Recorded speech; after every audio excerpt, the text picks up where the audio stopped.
Meeting is available to the public on Broomfield's YouTube channel. Commission members are attending this meeting remotely. Public participation is encouraged through the webinar or by calling 877-853-5247. Webinar IDs 922-3528, 9756. Public comment will be taken on each agenda item following staff presentations. Callers can press *9 to raise their hand to indicate a desire to speak on an item, or webinar participants can use raise the hand function. All public comments will be limited to 3 minutes. Pursuant to 2-70-30 Broomfield Municipal Code, no elected official or member of any city board, authority, commission, or may appear before the Planning and Zoning Commission when it is conducting a quasi-judicial proceeding. We will now go to the roll call. The Planning and Zoning Commission meeting is called to order. Will the secretary please call the roll? Hart, Here. Nicholson, Here. Franz, I think Earl is looking to get back into the meeting. I think he got kicked out. I don't know, Jake, can you see him on the list? I don't see him. We'll announce when he re-enters the meeting. Lamont, Barkman, Here. Carius, Here. Hastings, Here. Silvers, Here. We have a quorum, and with Commissioner Lamont not being here, Commissioner Carius has voting rights, so that is awesome. In an effort to keep order for tonight's meeting, we will call on each member of the commission for the opportunity to comment at the conclusion of staff presentations or updates. If making a motion or a second, we ask commissioners to use the raise hand function. Commissioners are asked to mute their microphones when not speaking.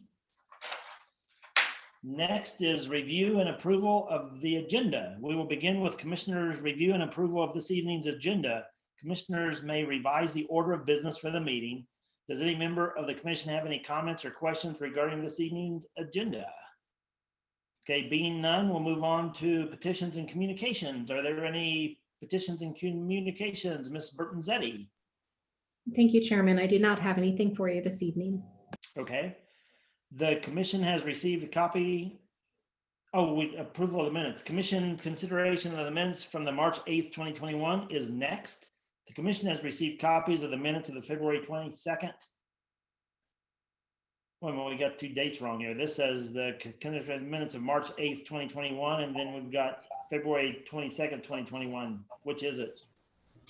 March 8th. Sorry. Okay, so the commission has received copies of the minutes of the March 8th, 2021 Planning and Zoning Commission meeting in their packets. Does any member of the commission, Planning and Zoning Commission, have any corrections or additions to these minutes? If so, please raise your hand. Okay, being none, is there a motion to approve the minutes of March 8th? Commissioner Hart? Move we approve the minutes. Okay, is there a second? Commissioner Carius? Second that. Okay, is there any discussion on the motion? Being none, will the secretary please call the roll? Hastings, Yes. Silvers, Here, yes, here? Nicholson, Yes. Yes, yes, yes. Yes. Hart, Yes. Barkman, Yes. Franz, Cool. Carius, Yes. It should be noted, Commissioner Franz has re-entered the meeting. Oh, hey, Earl, you back? Is he on a phone call or is he on the Zoom? Do we know? Okay, well, let's continue. First, the first item on commission business is 5A Combine Meadows, Lot 5, Block 7. Variance to reduce the rear yard setback and the side yard setback to allow for an already constructed shed at 12643 Hazel Street. I will declare the public hearing open. Commission has a copy of the agenda memorandum, which I'll ask staff, Ms. Tiff, planning technician, to summarize. Please. Good evening, everyone. If you wouldn't mind going to the next slide for me, please.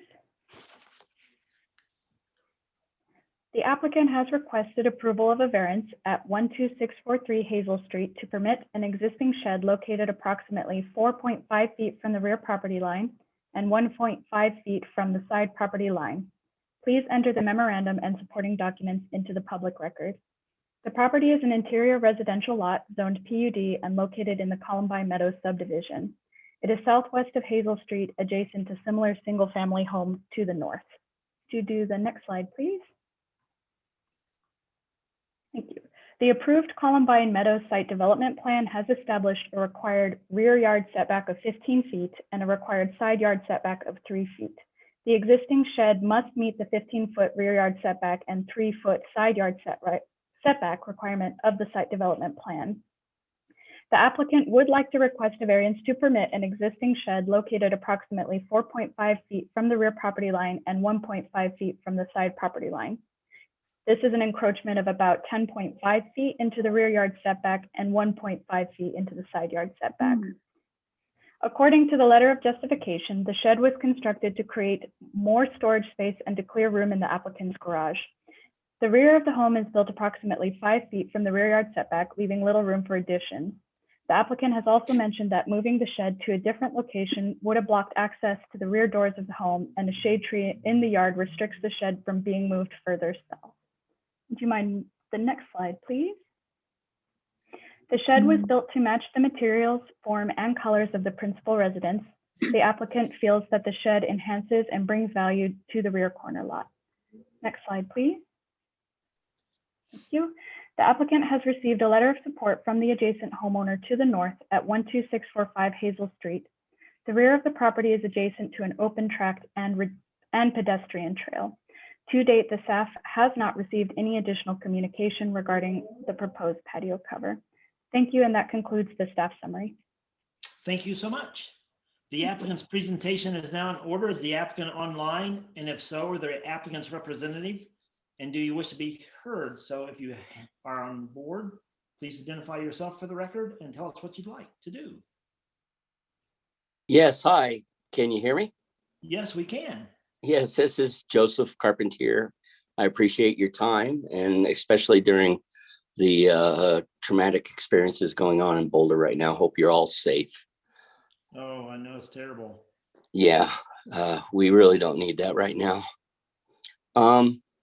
So I apologize for my ignorance. I was unclear about the 15-foot easement from the back fence. I reviewed the sheds that are along the property line as well as adjacent to my property. And I was under the impression of the 3-foot was common between both the neighbor's lot as well as the open space or the green belt. So I was not aware of the 15-foot, and I apologize for that. I did discuss with my neighbor in quite a bit of detail about the shed and its nature and the aesthetics of putting in windows and making it so that it was something that was not going to be an obstruction. And so I moved forward on it. But again, I apologize for my ignorance of the ordinance. Mr. Carpenter, did you build the shed or did you have a contractor build it? I had a contractor build it. He didn't mention anything about the 15-foot, but he did mention the 3-foot. And as I stated, I did get clarification from the neighbor that he did not oppose that. So my understanding was that unless it was brought up by a neighbor, that it would not be a concern to the city. Surprise, surprise, right? Yeah, and there's a lot of them out there. Well, yeah, it's too bad your contractor wasn't more up to speed on code and setbacks and so on and so forth. Instead of just building it and running. So, I thought the shed looked really nice and it matches the house, so they did a good job. But we'll see what the commission has to say. So is that all of your presentation? No, I guess I might want to make a statement after the findings, but I'm Oh, fine sure. right now. Yeah, Thank yeah, you. yeah. Okay, Thank we'll you. be back to you. Well, I'm sure we'll have questions, but so right now, public comment is in order. Does any member of the public have any comments on this item? If there is anyone in the audience wishing to speak on this item, please raise your hand or use the phone number to call in your comments. Please keep your comments to no more than 3 minutes. Does staff have anybody in queue? Yes, Chairman, we do have one hand raised. Okay, would you identify yourself, please, and tell us what you'd like to talk about?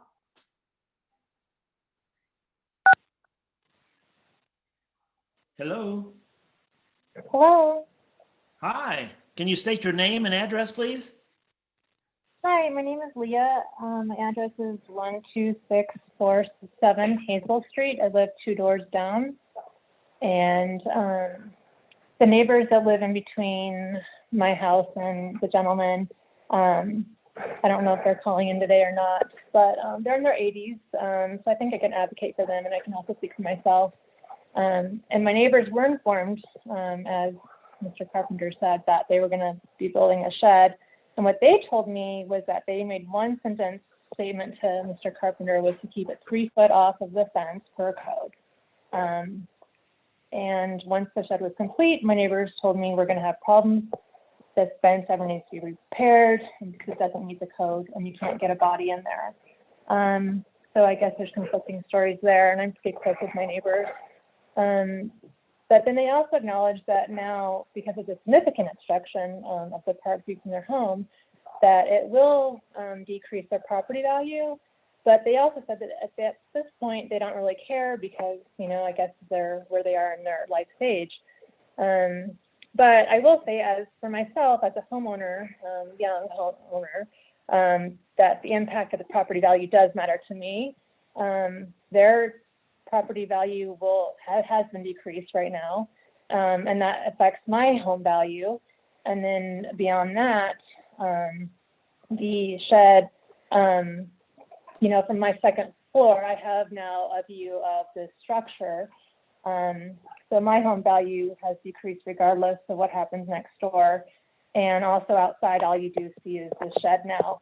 And I bought this house because it did back up to a park, and I paid a premium for this location. And so I'm not content with what's going on. I'll also say that, you know, to hear Mr. Carpenter say he was using it as storage for space in the garage, what I'm hearing is more of a workshop with noise, which I guess is why there's windows. And so there's been undesired noise that's been going on. So, I mean, you've got my neighbors being taken advantage of, in my opinion, senior neighbors, and then property value, noise, significant code violation. We're not talking a couple feet or inches, we're talking, you know, over 15 feet violation. So I'm just kind of frustrated with the situation, and hopefully you guys can, you know, get things back in place. Leah, can you please state your last name? Wasika, Can you spell that, please? Wasicka.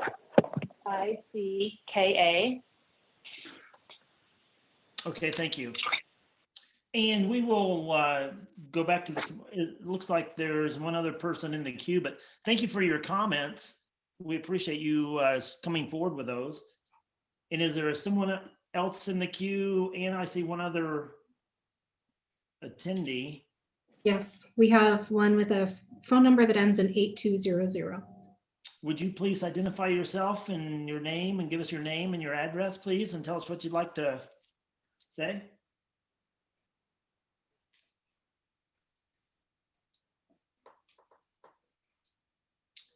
The one went away, so I don't know if they're in queue or not. Is anyone there? No, it looks like that phone number disconnected. If I will watch for it, and they can raise their hand again if they Okay, well, let's just give them a second to jump back on.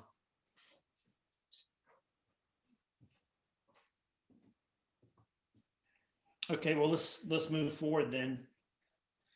We'll now proceed to each member of the commission for comments. Will the secretary please call the roll? Berkman. I was hoping to hear from the applicant to understand a little bit more about how you are using this.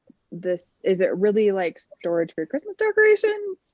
Or are you having like kind of a wood shop kind of thing out there? I would also caution, I'm asking because I heard that from the resident who called in, but I would also caution that people have the right to do what they are doing on their property. If he has, a hobby wood shop, he can have that in his garage just as easily as he can have it in a shed, and you probably are going to hear it either way. But I would love to hear from the applicant a little bit more. Okay, do you want to do that now, or should we call on him at the end once we have all the questions out there? Either way works for me. And that Okay, was all I really had. Mr. Carpenter, can you answer that question for Commissioner Barkman? Yes, I can. It was to remove a car off of the street, which all of my neighbors will attest to that is apparent. I now have 2 cars in my garage rather than 1. So I was able to displace many of my personal items as well as my motorcycle in the shed. Now, I will be using the shed to do work on various projects, just like I would think most people would use a shed.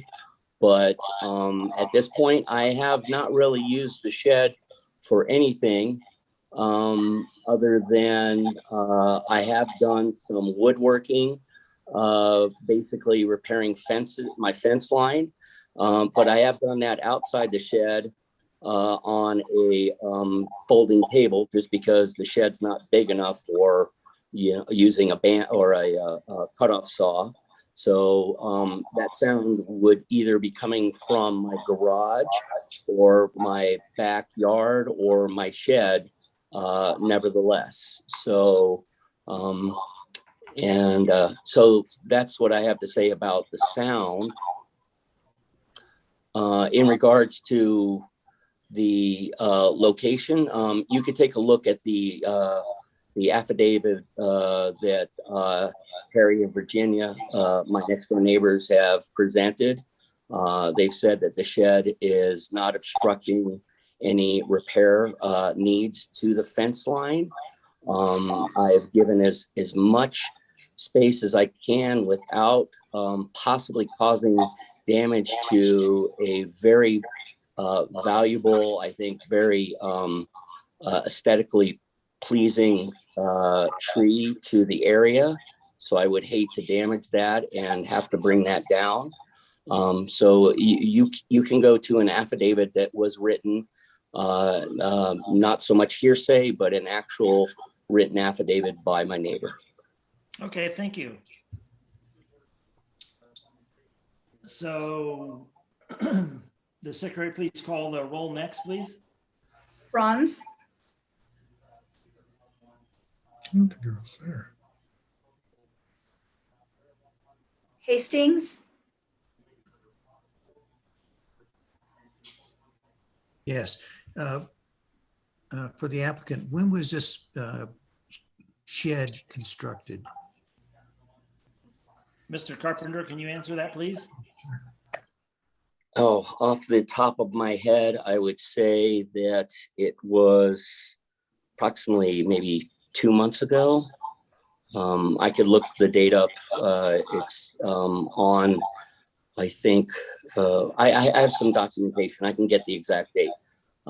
It really went without notice for almost 2, maybe 3 weeks before the notice was given to me. So somebody complained? Is that why we're at this meeting? Apparently, I think that might be the case. As I said, I mean, I see right now 3 sheds. In fact, the shed neighboring the complainant's property to the north is a 12-foot by 12-foot shed with no windows, which is We're not talking about in that. code. We're only talking about your Oh, place. I apologize. I understand. So, I was led to believe this was constructed last year. No, it was not. It was in the 2021 period. Okay. And when you're looking at your siting for this, why did you pick that place? Is there any other places in your backyard further to the south east that of your house or in the back of your house that it could be sited? No, there isn't. I mean, I really, I'm a mechanical engineer, and I mean, I really looked at everything I could do to get it to where it wasn't obstructing access to the house in case there was a need for, emergency help or anything. And then if I moved it further to the south, the 15-foot easement would have put it up against the house itself. So it's, I really, I spent quite a bit of time trying to figure out where the best place. And in fact, I had this shed custom built because if you buy them, and typically people do, they're built at 8 foot by 12 foot. And I knew 8 foot was going to put me right up against the fence and right up against the tree. So I spent probably about a third, maybe 2/3 more to have it custom built. So it is a 6 foot by 12 foot. So I could get what I needed between the fence line so that I could repair it or handle any issues with it, and to keep from damaging the roots of the tree in my backyard. You talk about the obstruction access to the house, and by the drawing and everything, I don't understand the configuration of your house and where the access to the house would be obstructed if it's moved further away from the rear yard. Can you show us? Any way you can describe your house? Because that one picture we saw from the outside looking in, I couldn't see where the obstruction would be. Yeah, well, I have an addition on my house, and I tried to reflect it in that print, that diagram that was delivered to me. It didn't show the actual addition. So the addition comes out to, right now, my addition is giving me about 10 feet from the shed door facing my house.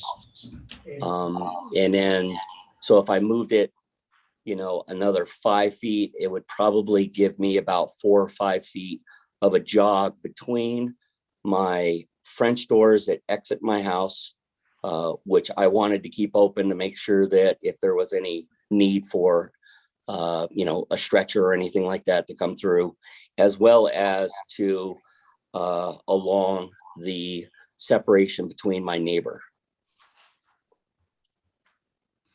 I'm having a hard time visualizing this, but that's okay. Thank you.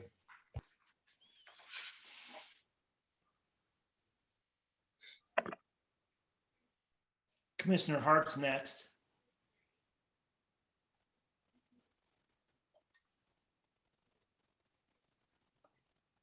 Nanette, are you? I'm sorry, I was on mute. Hart? No. Carius? No comments. Silvers? When I look at the pictures of part of the application, like attachment number 4, it actually looks like there's a pergola there as an extension with a hot tub behind it and a concrete slab. So I don't know, and I see the big, beautiful tree. So I don't know if there's any other location you could have moved that to without impacting the other items that's already built or not. And I don't know if this shed is on a foundation or it's just a slab, or is it on a 4x4 that makes it easy to move? So those are just my comments. The other thing I wanted to add too, so many people says that it impacts the value of their real estate. And I'm not sure if there's any real estate in Colorado that's gone down with the way things are exploding. And that's something that's very subjective. So one may think their real estate's going down, but when you put your house on the market and you have people bidding $25, $50, $75,000 over market, the market's pretty strong. So unless you had an appraisal that showed it before the shed and an appraisal after the shed, I don't know that that's a valid statement, but it's just trying to validate the facts. So, but that's all I have. Thank you. Mickelson,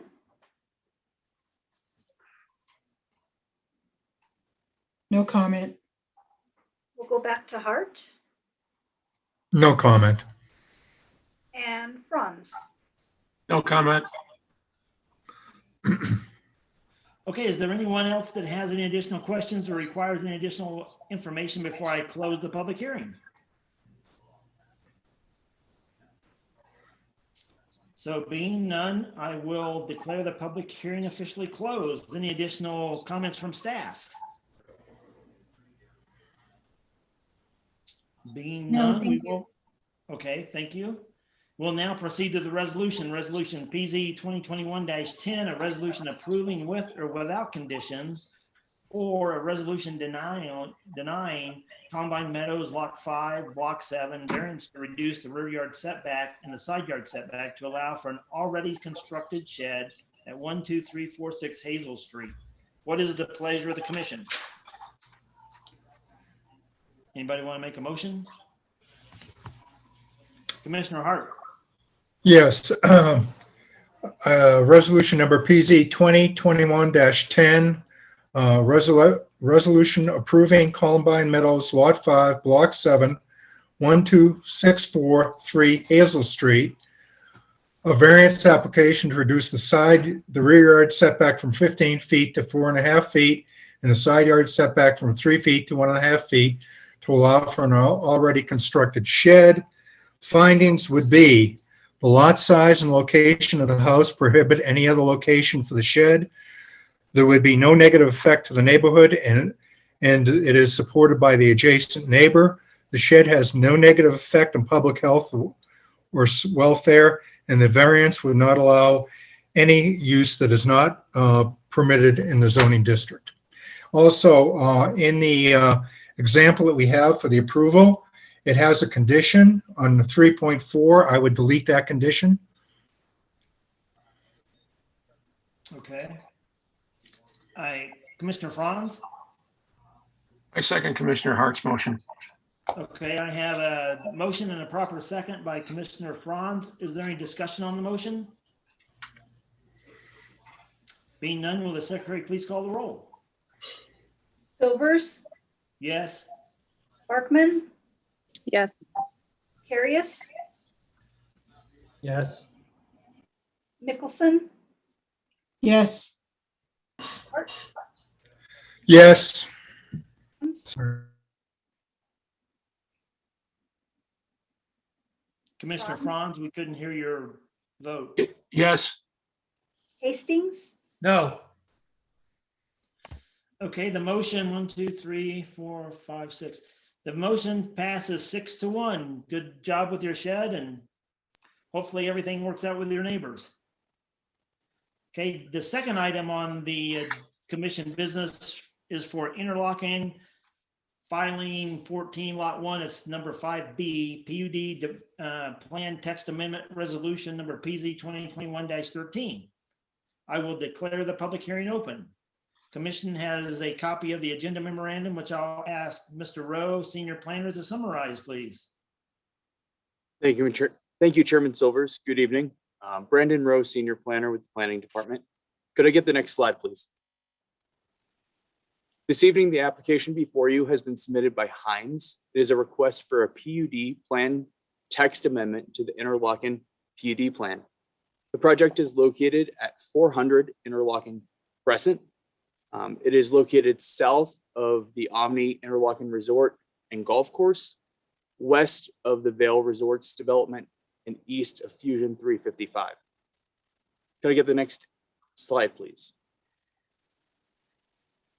The comprehensive plan land use designation for this property is mixed use commercial.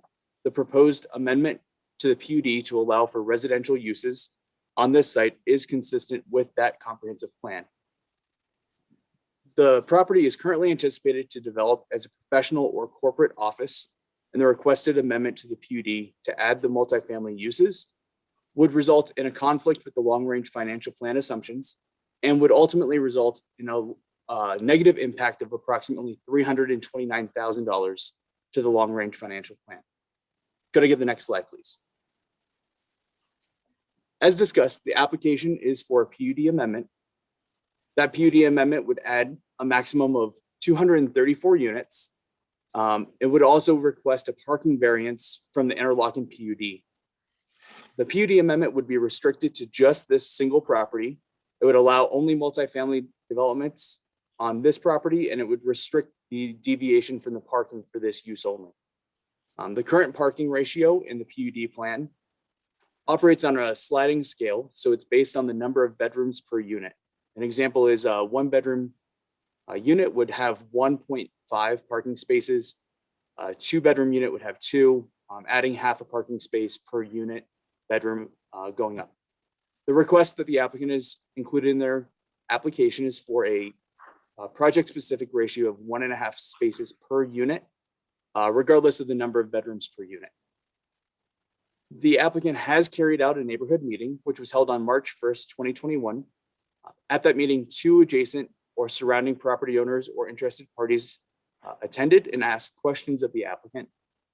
Those questions were largely focused on sort of the timeline and the scope of the development. Public hearing notices were placed in the newspaper, signs were on site, and mailed notices were sent to properties within 1,000 feet. This includes all of the tenants in the existing multifamily to the west. Staff has identified two key issues that should say on the slide. I apologize for that. The first key issue is going to be regarding the impact of the long-range financial plan. As discussed, the amendment to the PUD plan will result in a negative impact to the long-range financial plan. And then staff has also identified the parking variance as a key issue, as that is a deviation from our existing PUD standards, as well as what the Broomfield Municipal Code typically includes. We received public comment from one individual who was the property owner. That public comment was included in the staff memorandum that was provided to the Planning and Zoning Commission. This concludes staff's presentation. The applicant is here this evening, and I ask that Ms. Macon adds this staff memorandum to the public record. Thank you. Thank you. The applicant's presentation is now in order. Will you please identify yourself and tell us what you'd like to do? Hey, my name is Elliot Marks. I work with Hines in Denver. Thank you all very much for having us here this evening. I'm here joined by a couple of my colleagues who may chime in as well. Can I interrupt you for a second? When you first started, you were a little bit, we couldn't understand. So can you please restate your name clearly and your address, please? Sure. My name is Elliot Marks. Thank you. I work with Hines in Denver. Our address is 1144 15th Street, Denver, Colorado, 80202. Thank you. I'm sorry, I'm still perfecting Zoom a year into doing this. No, it's not a problem. We all go through growing pains. It's just when you first started, it was a little staticky or something wasn't quite set up with your volume or something, but you're doing fine now. Thank you so much for correcting that. Thank you. Let me know at any point if you can't hear me. So I'm here to present tonight about the PUD amendment and the parking variance that were mentioned by Brandon previously. I'm here to present on our development located at 400 Interlochen Crescent. Whoever's controlling the slides, can you please change to the next slide? So briefly, Hines was founded in 1957 in Houston, Texas, and has been active in Colorado development in all different platforms since 1980. We have almost 5,000 team members worldwide and are one of the premier private real estate development companies. Next slide, please. Hines is active across all major product types, but we're most notably known as an office developer, and I'll bring that up again later to address the PUD amendment for this specific property. What a lot of people don't know about Hines is that over the last 10 years, we have gotten into the residential space, building for rent apartments, for sale, single family homes, and senior living communities as well. Next slide, please. As I mentioned earlier, Hines has been active in Colorado since 1980. Our first project was actually the cash register building in downtown Denver. I think that was in 1982. Since then, we've completed two multifamily projects in Denver, one on the southeast corner of Sloan's Lake, another in the Denver Tech Center, and we're currently under construction on a 397 unit project in the Rhino neighborhood. Of late, we're mostly known for building 1144 15th Street, which is better known as the Optiv building in downtown Denver. That was our latest office project. However, we have been active in Broomfield and specifically in Interlochen for quite some time now. We built EOS in 2012 and sold it. I believe it's now called 105 Edgeview. And so we've been active in this specific area for quite some time now and have remained involved since that project. Next slide, please. So I'd like to address the PUD amendment here. The fundamental reason we're asking for an amendment to the PUD is because the site does not work for an office building. While we understand that there are concerns regarding the degradation of the long-range financial plan, we believe that this site is unworkable for an office development because of its size and the current trajectory of the office market in this area. Hines is traditionally an office developer and first looked at this site for an office development. Since building EOS in 2012, we've continuously been involved in Interlochen, including looking for more office development opportunities. We would love nothing more than to be able to put an office development on this site. This site has fundamental issues for office development because of its size. At 6.5 acres, the limited size of this site would force us into building a more dense and more expensive product type than the current Interlochen office market can bear.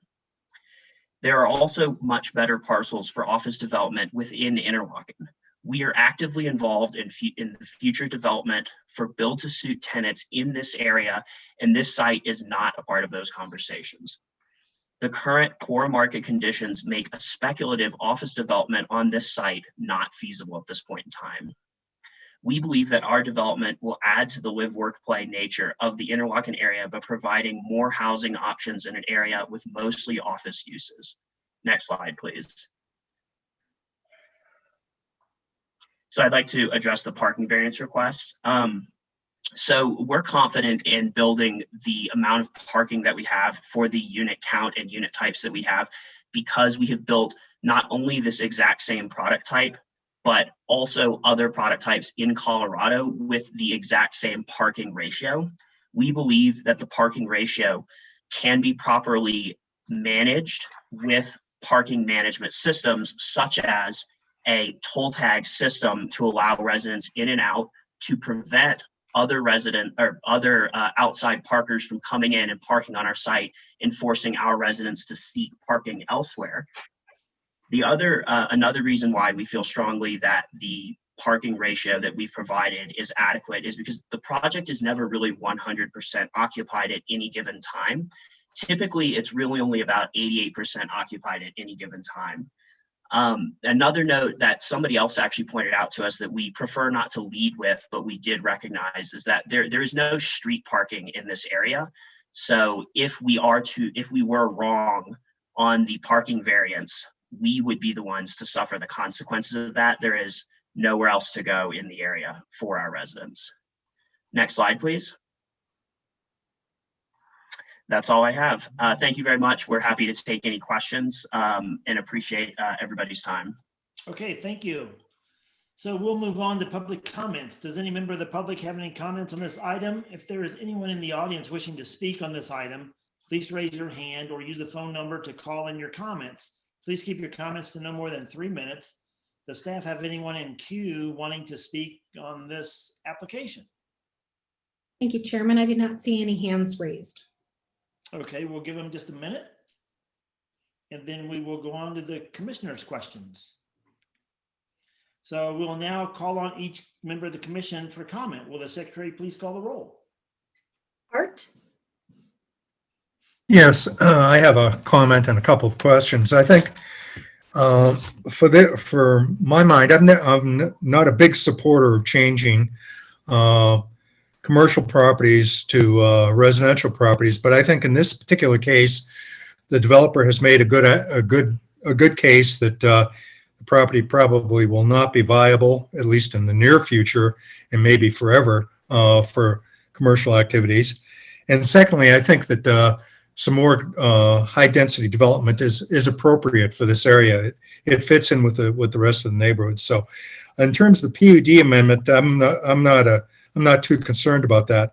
I remain concerned about the parking variance. If we make a mistake in the parking variance, we're going to have people trying to find parking in other places, and I remain concerned about that. A little bit more assurance would be greatly appreciated. Two other items I have. First of all, that really aren't part of the PUD amendment, but I wonder if you could address what amenities the development's going to have. I know that's part of the SDP, but I'd like to have some knowledge of what those are going to be. And I'm also concerned about noise attenuation.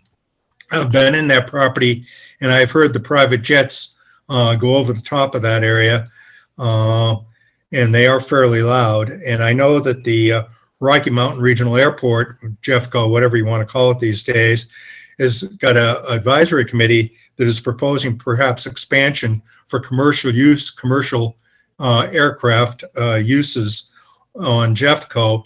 And if that does occur, you probably have a lot more jets over there. And I think maybe address how you're going to handle noise attenuation would be very helpful. Thank you. That's all I have. Sure, I can answer those questions. So on the noise attenuation question, so we also notice the airplane noise as well in the adjacency to the private airport. However, we feel that we can address this concern through basic drywall sound attenuation criteria. We've been in communication not only with the Broomfield building department, but also with the airport itself, and they have provided recommendations to sound attenuation specs. So we are aware of what they believe is necessary. I have not heard the commercial airport angle though. And then on the amenities front, so the site will have a fitness center, co-working spaces, and a pool, an on-site dog park. As we know, dogs wandering and doing their business elsewhere is a concern in this area, and we've heard that from other neighbors. Those are the main amenities. Okay, thank you.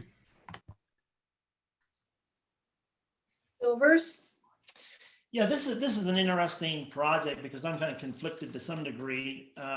Although I think your opportunity for office has diminished some in this last year, so I'm not sure if that's relevant to moving forward. But you know, when you look at the amount of parking issues, I think that's a problem. The height issue, you know, the impact of the financial plan. You know, there are some things with this project that doesn't really meet our goals going forward. However, with that said, you know, it takes rooftops and apartments to support other commercial opportunities. And with this in the area of the mall and the likelihood of that being successful going forward, even though it's been okay this last year, you know, we do need residential areas, and the population in Colorado is really booming. So, you know, I'm a little bit conflicted on this, but there is ways that you could make this work.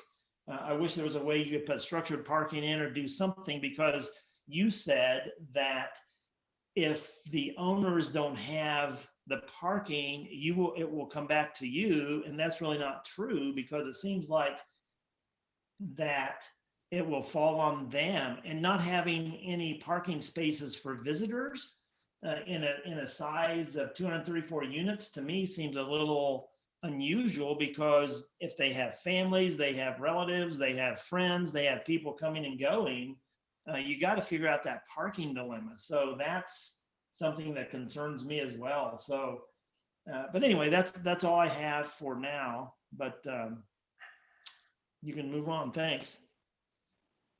Hastings? Yeah, I like well, I'm kind of conflicted on this as well. We had quite a presentation during concept. We got to see the proposed layout and everything here. And I had a concern about the orientation and where all the parking and everything was. And we haven't seen anything. We don't know what your plan is, because all you're doing is looking for the PUD. You're not giving us anything relative to the site development plan. So you're taking this incrementally and trying to get approval, but it probably would not get approved if we knew the rest of the plan. That's my problem. And this is a piecemeal approach, and it's not the best. The parking, I think, is going to be short. The guest parking issues is going to be a problem. So, and I guess the one question is, are you an owner or are you a developer? If you're going to be owning this property, then it's going to come back to you. If you're only a developer and you're selling the asset, then it's not going to come back to you. So who are you, an owner or a developer? So to answer the owner developer question, so Hines plays both roles. And on this site, we've been involved in Interlochen for quite some time, and we plan to continue to be a part of Interlochen for quite some time. We are actively searching in this area for more development opportunities, specifically for office development opportunities. And we plan to be a part of this community for quite some time. And on the guest parking spots, there are 8 guest parking spots up front. I probably should have mentioned that, and I apologize for neglecting to mention that. Well, you didn't say whether or not you're going to be a developer or an owner on this property. Chuck, once it's occupied, they'll probably flip it. So just like they did the white building. That's my concern. So it means nothing to them once you have that. Those 8 spaces out in front are going to be. Oh, Chuck, I can jump in on that. So we're on this instance an owner and a developer. We actually have a series of optionality. The intent is that we can do either. We see this as a very special location, obviously, in Colorado with that growth. And so everything set up for this is designed to be a long-term hold, with the optionality that if the market is really strong, we could in fact get out. But if you look at our building downtown, we're actually going to own that for over 25 years. It's just deal by deal dependent. And this is one where both options will come in. We also have our own property management arm. And so with that property management arm, when they come in, we have to live with the decisions that we make. So, we look at this worldwide, we study it. This parking ratio is based on sort of best in class of what we've seen. You don't want to overbuild it and have a sea of parking. You certainly don't want to underbuild it where your parking is insufficient. We believe that we've studied and diligenced that properly. And in this instance, we would live with those mistakes, and we're vertically integrated. So we've got everything in. We're not just a chop shop developer that comes in, builds it as cheap as possible and flips it. We're very, very focused on quality and longevity. And, we can provide our entire portfolio in Colorado and worldwide.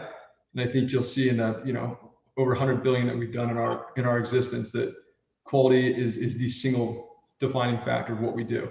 Can you take a step backwards and identify yourself? Nobody knows who you are. So give us your name, your address, and that would be most helpful. Absolutely. So Chris Crawford, I work at Hines. My address is 1144 15th Street, Suite 2600, Denver, Colorado, 80202. Okay, thank you. And Mr. Chair, if I might chime in as well, Caitlin Quandra, Land Use Counsel for the applicant, address 410 17th Street in Denver, Colorado. The other piece that I would add on the parking, and it's something that we've discussed with city staff, is that if we were to find that there was more parking needed than our analysis and similar projects lead us to believe, there is, as you're aware, a variety of commercial or other office projects right around it. And there is the opportunity to enter into a shared parking agreement with those properties where, ideally your residential use and your office users have those different times for when they need those parking spaces. So that's certainly something that if the results are different than we anticipate, we could negotiate a shared parking agreement with those parties. Because as Chris indicates, I think it would be beneficial for the residents too if that was needed. And so there are some options if we had to look there, but we don't believe that'll be necessary. Sure. And we appreciate that comment, but when I think of somebody leasing in that complex, if it's the middle of winter and the wind's blowing and it's 0, how far are they going to walk to their cars? Carrying groceries. That's not very practical at some point in time. But anyway, that's just my comments. But thank you for bringing that forward. Chairman, that's the same point, as far as that your comment about weather, and is what I brought up during concept, is that there's a large amount of the parking is on the, let's say the eastern portion of this proposed project. And it's going to be very, very, tenuous as far as people really fighting for the close in parking spaces where the residential, where the apartments are. So it is going to be a major issue there. Thank you. Okay, thank you. Curious? Yeah, I'm going to take this conversation in the complete opposite direction. I don't care about parking. I don't own a car. I live in one of the apartments down the way. And I'll just say, like, anybody who doesn't own a car and has problems with groceries, you're probably getting your groceries delivered to your door. It's usually not an issue with carrying your groceries. It's usually the issue is, can your delivery guy figure out how to get through the gate to drop off your groceries for you? It's just a different lifestyle. It's a different thing to it. So what I'm more interested in is that, as I point out to the rest of the commissioners, the PUD itself seems outdated at this point, especially looking kind of long-term market trends in the use of office spaces, et cetera, which I'm sure you're aware of. And then I think one of my concerns is that you're looking at, and can't really tell, but it's 1, 2, 3, 4, 5, 6, 7, 8, 9, 10, maybe like 11-story building across the way. You've got maybe another 11 stories over at the Omni Interlochen for Val Resort or whatever that other place is. I can't tell what that is. Looks like a spa or something. And then the Val Resorts Management. And so this actually, I think, is right now being proposed at a 4-story residential limit maximum, which doesn't represent kind of the step-up pattern that I would expect out of kind of a development, especially for more dense developments that I think this area probably needs to be successful in the future. And then, because you'd have essentially 4 stories over at this new construction on El Dorado Avenue, just to your, I don't know, can't click the button. It's kind of southwest, where that's going to be, with kind of the smaller developments along the Gulf Range. So my question is, would it be better financially for this project to seek a higher density and apartment ratio for the property to kind of have that step up from a 4-story part to the southwest, moving closer to the 11-story buildings of the offices and the highway as you kind of move across this space? Would it be actually better for us to make an extension and expand density in that section to really catalyze on the resources? I mean, there's a Montessori school down the street, there's 2 baseball fields, a park, a giant lake in a park. So really this is underutilized space, in my opinion. And so I was kind of wondering, what were your thoughts on, is 4 stories, are you going with 4 stories just because that's what the PUD says? Or what would be the ideal setup for this space? So I can answer that question. Thank you for the question. So we actually did look at a more dense product to start that would be a little bit taller, that might have been as high as 5 or 6 stories. However, that would require a fully baked structured parking garage, which we believe not only is financially infeasible for investors and lenders, but also would create a legitimate eyesore for the neighborhood to just have a standalone parking garage adjacent to the golf course. But we did take significant time looking at more dense patterns and even less dense patterns. And we felt that the density that we're at of 36 units per acre, 234 units total, was appropriate for the market conditions for this site specific and really for the area. were there considerations for like a wraparound development with the parking garage included in kind of the center design for the product? Yes, it was. That was the 5-story version that I mentioned up front. Okay. And yeah, I think seeking out kind of a partnership with the nearby businesses, I mean, we're looking at mall-sized parking lots that are for office spaces likely not being used in the evenings or at nighttime. So, I mean, I think my concern here is that really if, and this is more me just speaking as commissioner, not for you all, the developers, not worried about that. This is me speaking as a commissioner to the rest of commissioners. There's an opportunity here to create a fully developed neighborhood out of this rather than isolated residential projects that are disconnected from one another. Because of the significant infrastructure investment in the area, the wealth of trails and open space, the golf course, the schools, the parks that have been invested in, I think this type of large-scale residential development, regardless of parking ratios, is going to be really key to the success of this Interlochen neighborhood and the success of bringing in new people into the Broomfield area pretty significantly. This is a great location. I think my largest concerns don't concern the actual property itself, but rather the slightly disjoint nature of the actual connection of the site to other locations, such as the park and ride services and the RTD regional routes.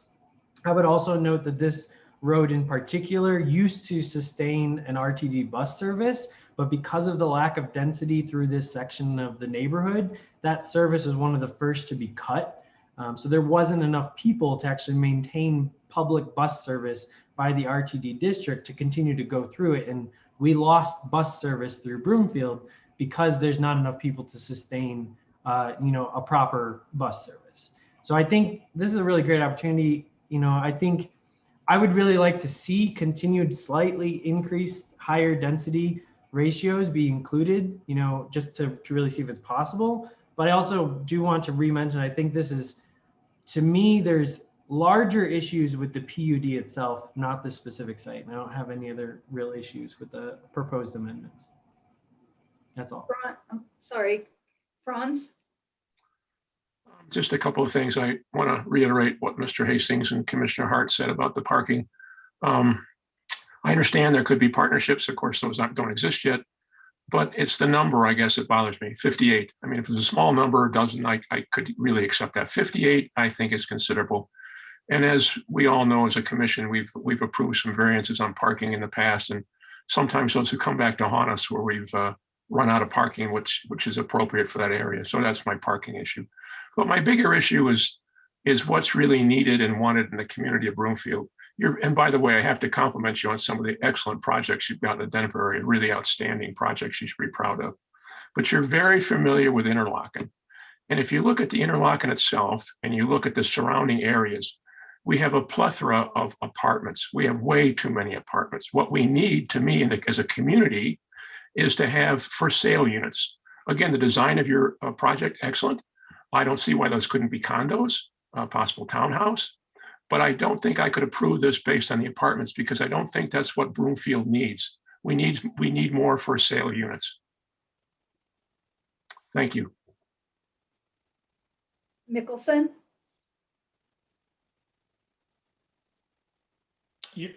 I have a lot of interest in many things that some of my prior commissioners have brought up. I do care about the parking issue, and Jake has made some really fine points regarding increasing density and increasing the height of the buildings. However, that does go contrary to the parking conundrum. And so it's quite, it's quite a situation you're in, because I'm not pleased with the current parking ratios and the current design. I do also think the idea of, I'd like to hear you guys' comments regarding the ability to have for sale units. That is very appealing. However, the other conundrum for that is being so close to potential growth in the airport and the airport flight pattern, noise abatement. So, I don't know what to tell you other than, I hope you guys are scratching your heads to come up with some good answers to these questions. But I think that's all I've got for now. Barkman?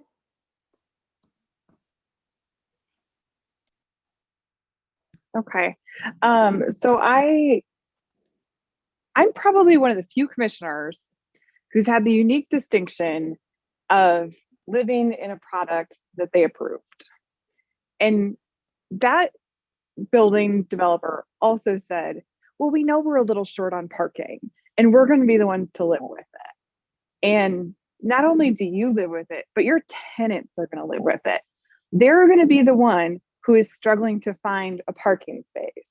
They're going to be the people who have to park on the street or in the office building next door. They're going to be the ones that have to do that. And I would really encourage you, if you really want to go forward with this, you need to really think carefully about the impact that has on your community. Because sometimes, like, I've seen folks that are short on parking, but they don't build walkable paths to those other parking places. And so then your tenants trample your landscaping and make their own paths, or the paths aren't shoveled in the deep, deep snow, which is annoying as all get out. Or, it's just, how does that really play in? I had a first floor unit. My unit was the one that every single one of my renters upstairs from me, they all stopped right outside of my balcony to unload their groceries so they didn't have to walk that distance with their groceries. They all left their cars running. And when you're 2 feet outside of my balcony with your exhaust pointed into my living room, that's impactful.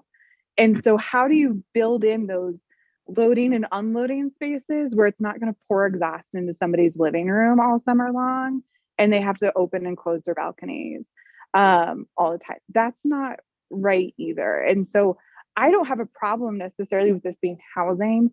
I look at the long range financial plan as, we take this loss here, we take a hit here, but how do we pick up a win somewhere else? How do we make up that? So I look at it on the whole and not on the individual pieces all the time. I think you have to look at that balance.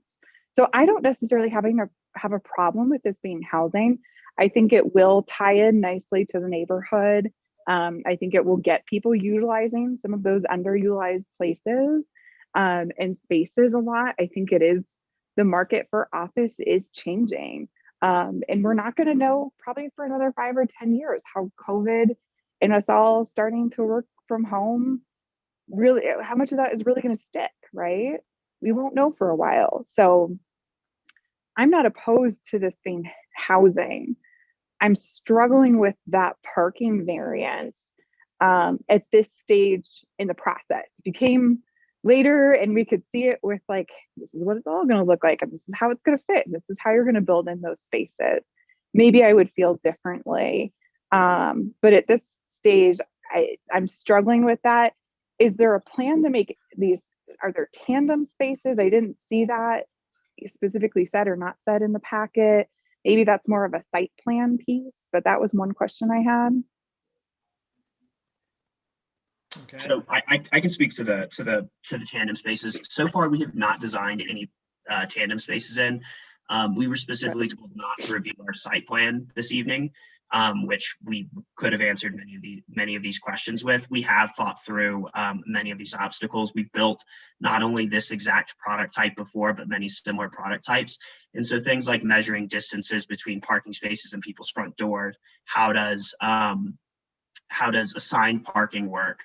All of that, we have been able to factor that into our design. And so far, the design that has been presented through concept stage is the design we're planning to move forward with. We do not just draw, we don't pay architects to draw a concept plan that then we will not follow through with. And I also want to reiterate that this is based off of a product type that we recently completed in San Antonio, Texas in 2019. And so feel very confident in terms of walkability paths and making sure that residents are parked and taken care of properly. I'm glad And to hear that Ms. there's no tandem spaces, because I think that's one of the first things that, tends to throw off people. At the landlords are always like, oh, well, everyone, half of them have tandem spaces, and nobody uses their tandem space. We Nobody have does. no spaces as of now. So I'm glad to at least hear that part. And I see Chris and Anna have their hands up and they may have more information. My other question was, are you actually going to have palm trees? Your pictures showed palm trees. Not to make my palm tree joke, I think this is my third time doing this presentation in various capacities. No, we will not have palm trees. Okay, that's disappointing. Okay, Anna, you have your hand up. Thank you, Chairman. I just wanted to confirm what Mr. Marks had mentioned, that staff would have requested the applicant to not show details of the site development plan. Tonight's discussion is centered on the PUD plan amendment, and just on the PUD plan amendment. We can't consider the site development plan. It's not a part of this application. We did see both of them together at concept review, so I know it's hard. We all want to kind of jump to the site plan, but we're still a ways out from being able to look at the details that are in that site plan. So I just wanted to confirm staff did give direction that we are not looking at the details of the site plan and just at the PUD plan that is framing up the regulations that would allow the site plan to be brought forward at a future public hearing. So I just wanted to confirm that that was the case. Okay, thank And you. Sorry, I just had that prompted a follow-up question. If we felt inclined as a commission, could we not approve the parking variance tonight and they could just bring that forward again with the site plan?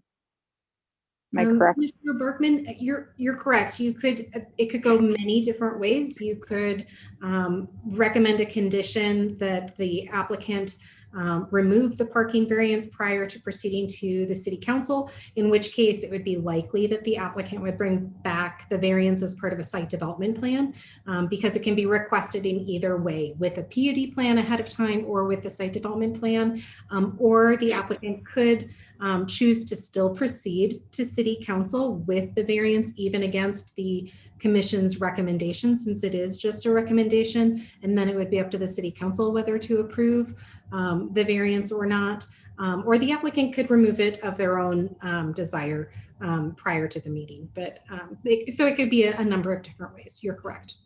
But what I'd like to say along those lines is, Hold on, why don't I call on you for a second? Okay, hold on one second. Commissioner Carius. One other thing I was just kind of wondering about with the PUD was the open space limitations on the property. And maybe this is a question more for Anna than it is for the presenters. Is this property still restricted to, I'm sorry, I'm losing my numbers. I can't remember whether it's 25% or 30, is it 30% of the lot needs to be saved for open space or green space? Commissioner Curious, I will actually defer to Mr. Rowe to answer, since he's more familiar with this particular PUD and this property. I just wouldn't want to trust my memory correct that much. Brandon, Commissioner, Anna's making me trust my memory now. So it is either the 25 or 30%. I can look it up for you, but they are required to meet the PUD requirement. Sorry, I don't have that up, but I can look it up if you had additional questions and follow up. Okay, thank you. Mr. Crawford has his hand raised. Would you like to tell us what you'd like to say, Mr. Crawford? Yes, thank you. What I was going to say is that it seems on the parking that there might be a disconnect visually to walk through and explain that.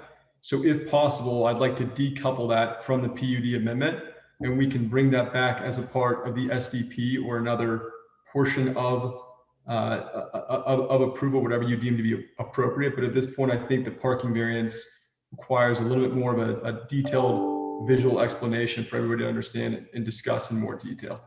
So if that's possible, could we decouple that from the PUD amendment at this point? It just seems like you're just kicking the can down the road when you do that. The idea is, what I'm hearing here is I think there's a disconnect visually. And so I think if we had a site plan in front of us and an SDP showing what we were actually seeking in conjunction with some additional studies, I hear everybody's concern loud and clear. And I want to make sure that we address that truthfully. And if the determination of this group is that after we present that, we are in fact insufficient, then we can go back and rethink things through.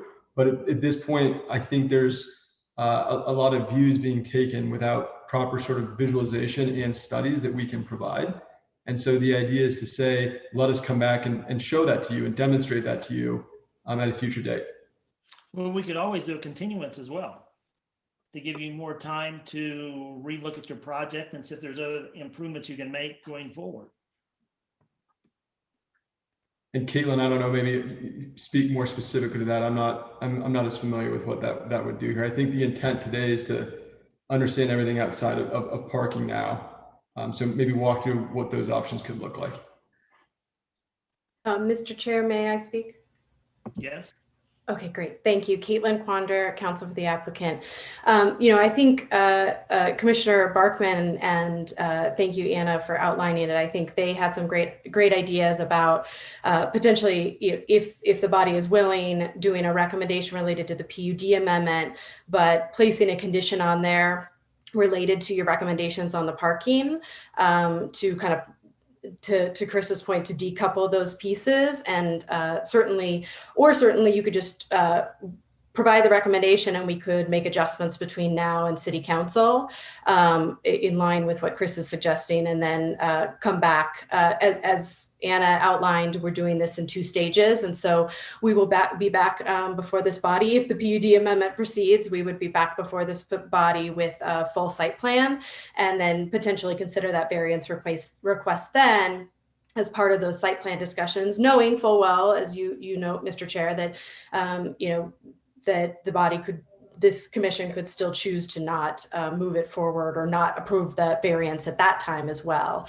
But it may be more helpful to have it at the site plan stage. So I guess that would be the ask, is if we could look at those a little separately when you do your vote, whether it's placing a condition on your recommendation, or we can make those calls between Planning Commission and City Council based on the feedback we've heard here today, which has been really helpful.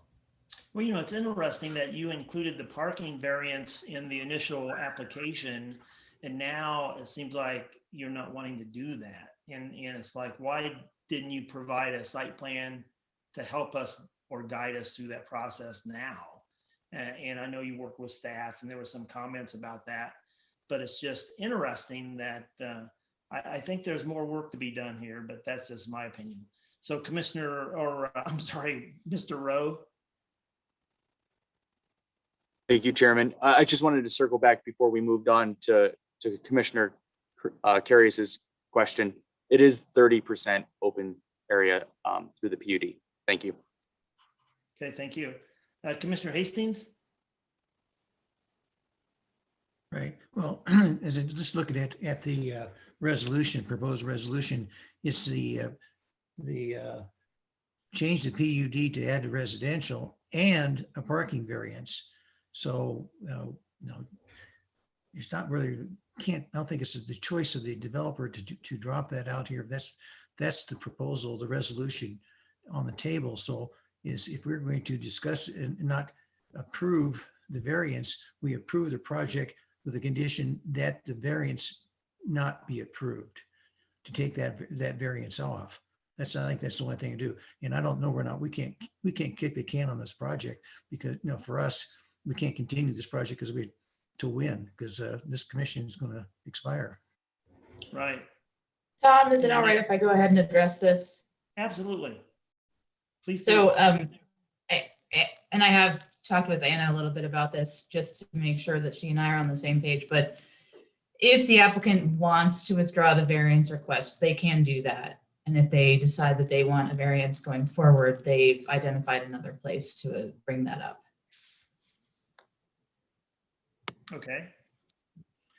Do they have to make an official comment to amend their application? And does that have to be approved by anyone going forward, since the application they presented is what we're looking at now?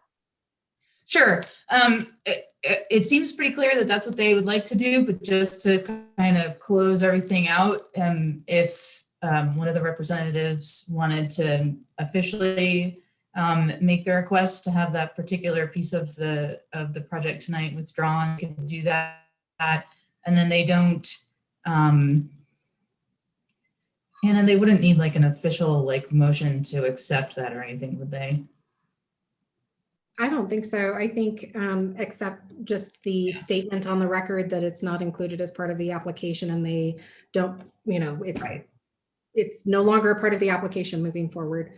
If the commission really felt compelled, including it as part of the condition as a clarification is duplicative, but not necessary. Sure.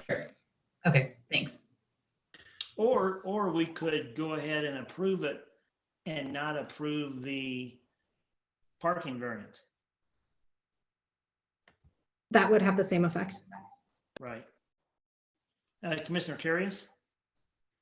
Again, not on the parking, but in regards to the actual site usage, one of the kind of interesting areas that we recently approved kind of just to the northwest of this location was or almost directly to the west actually, was a reduction in the open space usage for the actual property to allow for larger development on the site.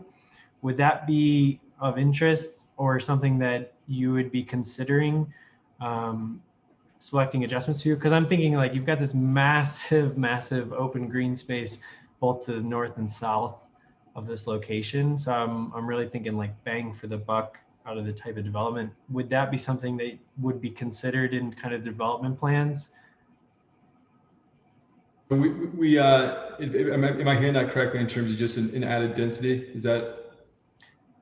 So what we did previously is to allow for added density, we would reduce the open space percentage required on the specific parcel, and therefore allowing for that density or allowing for it to be more feasible for that property to actually develop.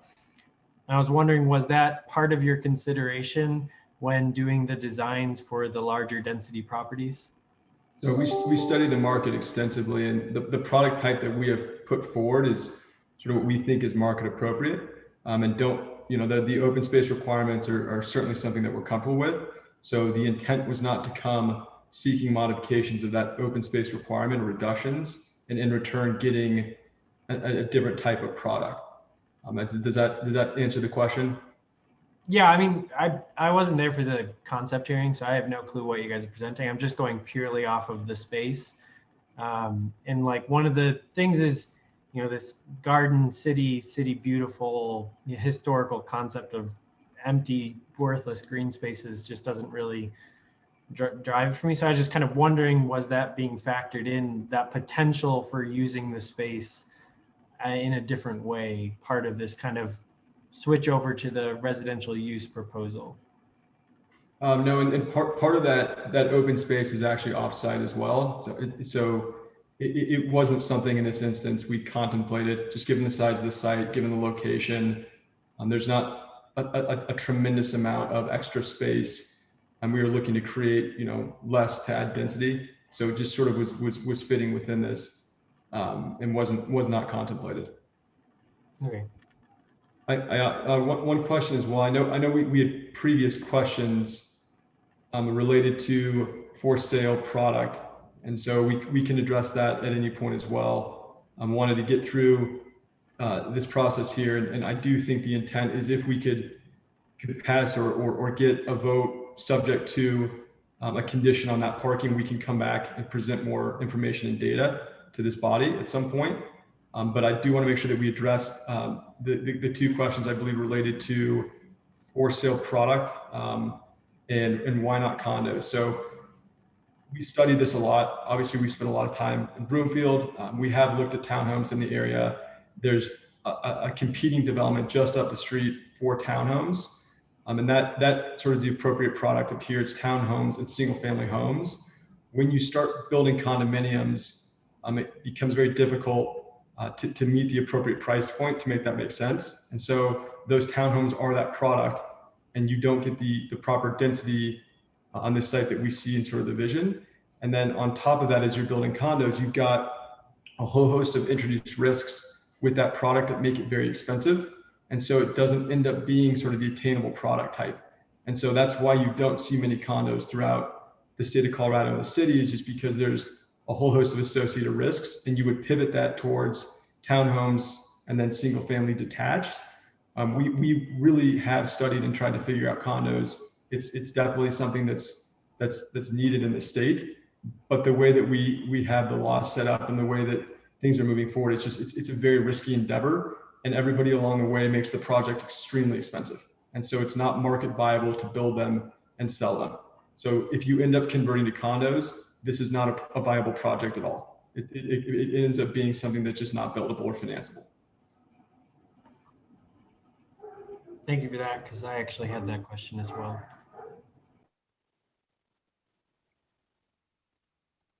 Okay, Nanette, who is next? That was everyone. Okay, Commissioner Franz? Just one quick question. And Mr. Crawford, I appreciate that explanation about the condos, but are you saying that townhouses would be possibly viable? So on certain sites they would. I think in this instance, given the supply of townhomes, it'd be a while before we'd be comfortable building again here. And then given the constraints and the size of the site, I don't really see that as being the best use.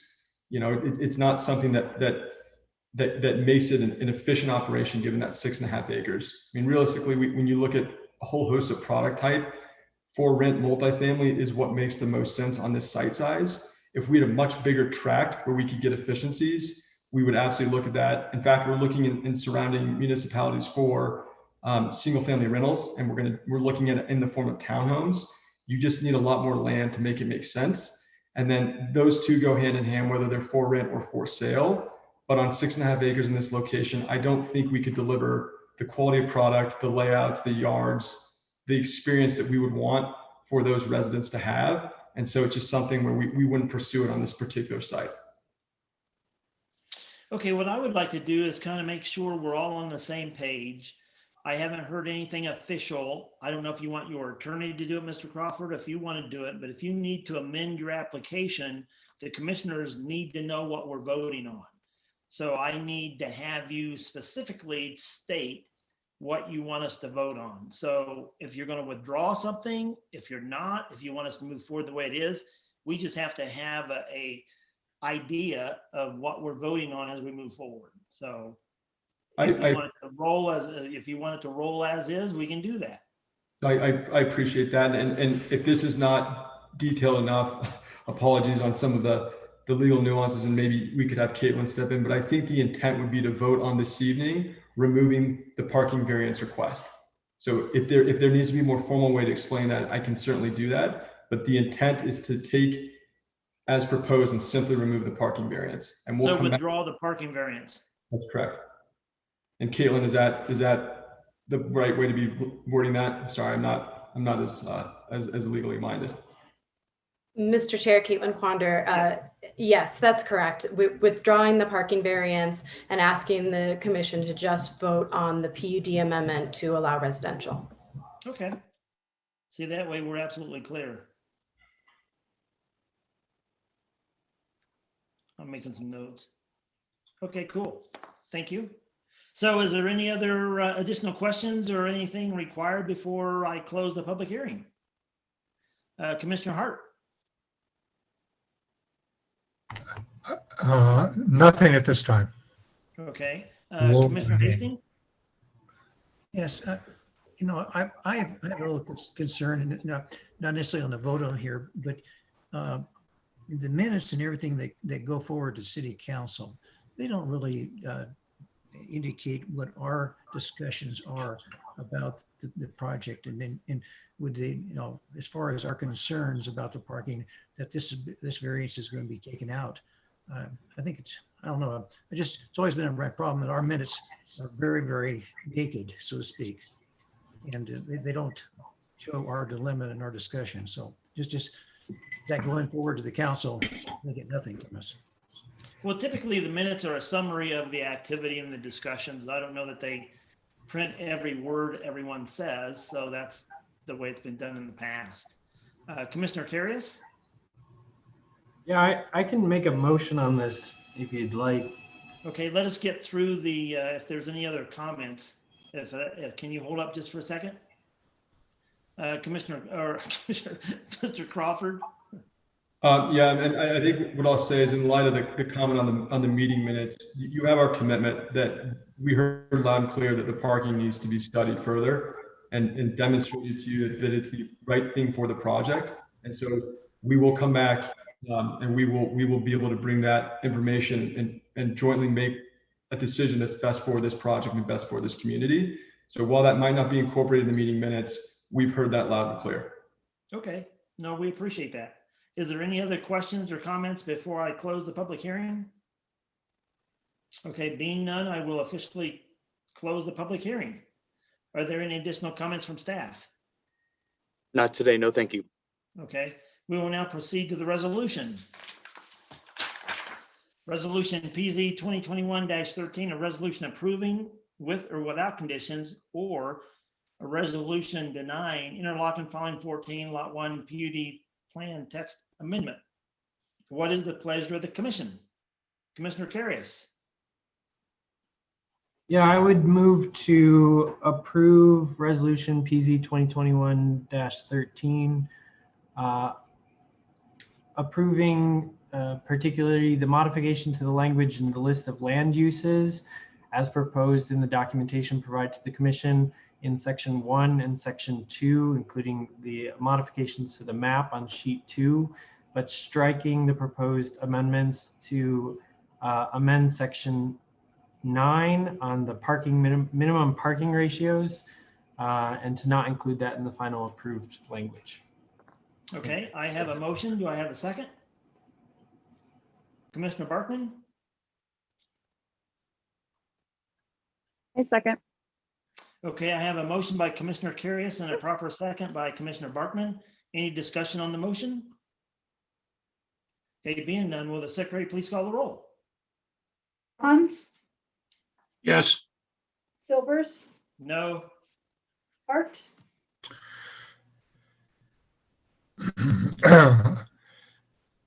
Yes. Nicholson, Yes. Hastings, Yes. Carius, Yes. Barkman, Yes. Okay, that passes with a 6-1 vote. So congratulations on your project and good luck going forward. Thank you. Thank you. Thank you. Sorry it was such a long time and long discussion, but there's a lot of concerns that were raised and you did the right thing. Okay, the third item on the commission business is 5C Broomfield Town Square Urban Renewal Area Plan Resolution PZ 2021. I will declare the public hearing open. Commission has a copy of the agenda memorandum, which I'll ask our staff, Ms. Merwin, Principal Planner, to summarize. Thank you, Mr. Chairman. Good evening, Mr. Chairman and members of the Planning Commission. Lynn Merwin, Principal Planner. Could we go to slide 2, please? The proposal is for consideration of a new urban renewal plan for the planned Broomfield Town Square development. You can see the proposed urban renewal area boundary in the project location map on this slide. The property is primarily owned by the City and County of Broomfield, and Broomfield has selected the Broomfield Town Square Alliance as its development partner for the property. The proposed urban renewal area property boundary consists of approximately 52 acres and is generally bounded by West 120th on the south, Main Street on the west, Dacombe Drive on the north, and Spader Way on the east. The Broomfield Town Square is the subject of a pending development application for a PUD plan, a site development plan, and a final plat, which are anticipated to be presented to the Commission and City Council later this year. The development is envisioned as a mixed-use activity center that will attract local residents to its locally owned or otherwise desirable eateries and retail outlets, space for professional offices, and residential opportunities. Focal points of the planned Broomfield Town Square development include a significantly enlarged lake, a pedestrian plaza, and a park-like setting on the north. A market hall is planned south of East First Avenue in the former Safeway store. Collectively, the development is intended to provide a unique offering of attractions for visitors to the area that complement the land uses and contribute to the vibrancy, economic vitality, and local character of the area. The urban renewal law indicates that newly proposed urban renewal area plans should be submitted to the Planning Commission for review and recommendations as to conformity with the general plan, which in this case is Broomfield's 2016 comprehensive plan. The request is for the Planning and Zoning Commission to consider the proposed Broomfield Town Square Urban Renewal Area Plan and to recommend a finding of the plan's compliance with the Broomfield Comprehensive Plan. Next slide, please. This next slide will show the proposed Broomfield Town Square Urban Renewal Plan area boundary highlighted in purple. It also shows the remaining area of the existing Broomfield Plaza Civic Center Urban Renewal Area boundary, which today in its current configuration covers most of the area in purple as well, but which is proposed to be amended to just reduce the boundary size. That application is not required to come before the Planning and Zoning Commission just to amend a boundary. So that is not before you this evening, just the new plan is. Next slide, please. So the purpose of the plan is to help provide important services to the area, to attract private investment, provide for the orderly development of the area, and leverage public investment and funding mechanisms to provide necessary public infrastructure to serve the area, and of course, implement certain elements of the comprehensive plan. Urban renewal law does require that a condition survey be completed. That has been done, and it is the proposed urban renewal area does meet the definition of a blighted area, which is specific to urban renewal law. Next slide, please.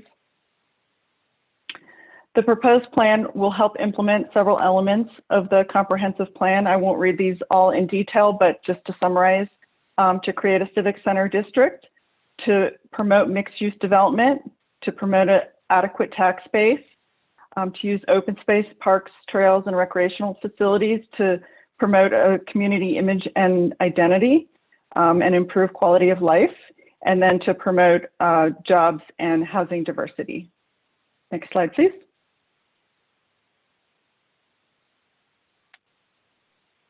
So there are no public notice requirements for this proposal this evening. There is a dedicated Broomfield Voice page to provide for public engagement for the proposed development, and the images you see here are reflected in that Broomfield Voice page, along with additional, quite a bit of additional detail. This was the concept plan that was proposed for the overall Broomfield Town Square development, and that was considered at a concept review meeting on May 26, 2020, and was noticed in accordance with those requirements at that time. In addition, a neighborhood meeting was held regarding the proposed development on September 30th, 2020, with residents and business owners in the general area of the project. At this time, I would like to request that the memorandum and supporting documents be added to the public record. This concludes my presentation this evening. Thank you. Thank you. Now, since this is kind of a combination city project and the Broomfield Town Square Alliance, Ms. Merwin basically did the summary presentation for both City Broomfield and the Broomfield Town Square Alliance. Is there anything else, Ms. Merwin, you want to add to that? Because you guys are the applicants, a partner with the applicants. No, I would just say that there's at least one developer representative here tonight, Ms. Carolyn White, and so she is available to answer questions. I don't believe she intends to make a presentation this evening. Thank you. Okay, thank you. So we'll move on to public comments. Does any member of the public have any comments on this item? If there is anyone in the audience wishing to speak on this, please raise your hand or use the phone number to call in your comments. Please keep your comments to no more than 3 minutes. Does staff have anyone in queue? Chairman, thank you. I don't see any hands raised. Okay, great. We will now call on each commission or for comment. Will the secretary please call the roll? Carius, Wait, sorry, what were we? Oh, are we? Oh, you're starting with me with questions. I forget we always rotate that. Sorry. Yeah. Yeah, so I was just kind of wondering, so the idea here is to raise funds for the improvement of the specific area. And I believe you're asking us to confirm the conditions of blight according to Colorado state law. Is that correct?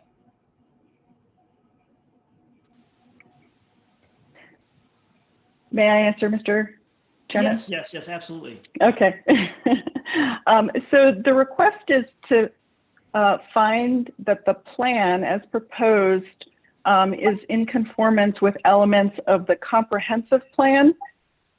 And so if you recall on slide 5 of the presentation, we listed several conditions that, or not conditions, but several of the plan that are in support of the comprehensive plan. So for example, creating a civic center, promoting mixed use, promoting a variety of jobs and housing opportunities. And so the request is pretty narrow, and to consider the plan and finding it in conformance with the master plan.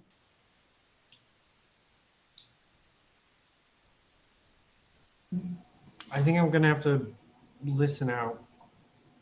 Okay.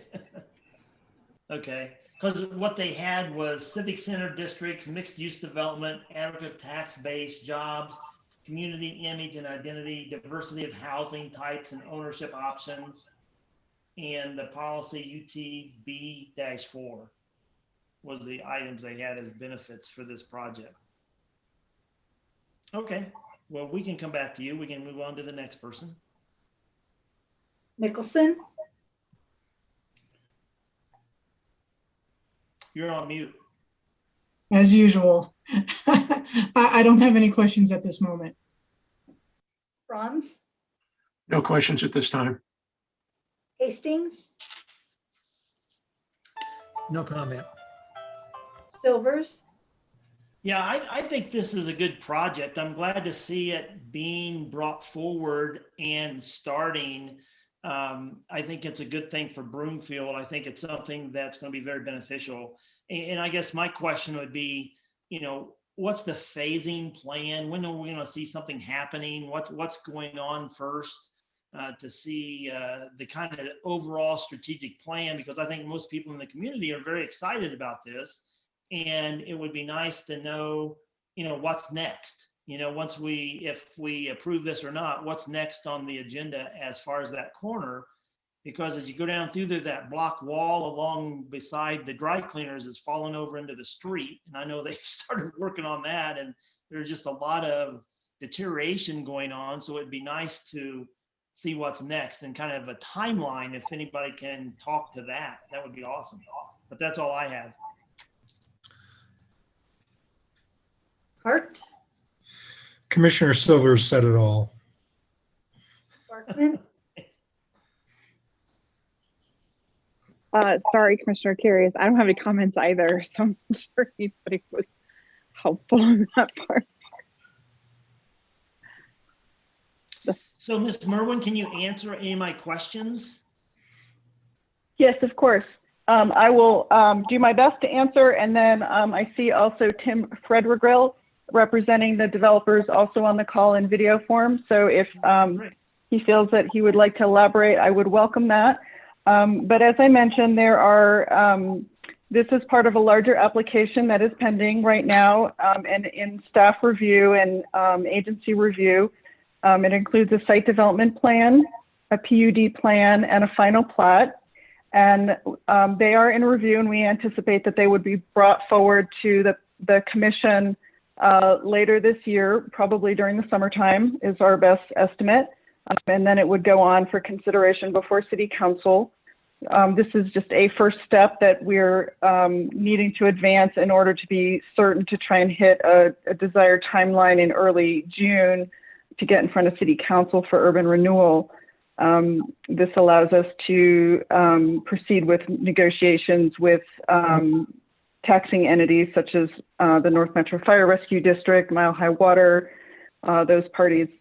So there is a lot of work going on in the background over the past several months, and will continue for the next several months. Once those plans come before City Council, and assuming that they are approved, they would come before a combination of both City Council and the Broomfield Urban Renewal Authority. Then I would like to turn over the rest of that question to Tim, if possible, Mr. Frederick, to have him address the next steps. Thanks, Glenn. Is now the time, or okay? Thanks. Yeah, Tim Frederick. You're on. It's your show. You're on. Appreciate it. put on my jacket for a reason. Broomfield Town Square Alliance. Thanks for having us this evening. So Lynn did a good job of filling you in on the schedule between now and council. Thereafter, essentially the end target is closing of our bond financing and closing of our construction loans. That target date is next fall. As of right now, it's about 17 months from today, so October 2022.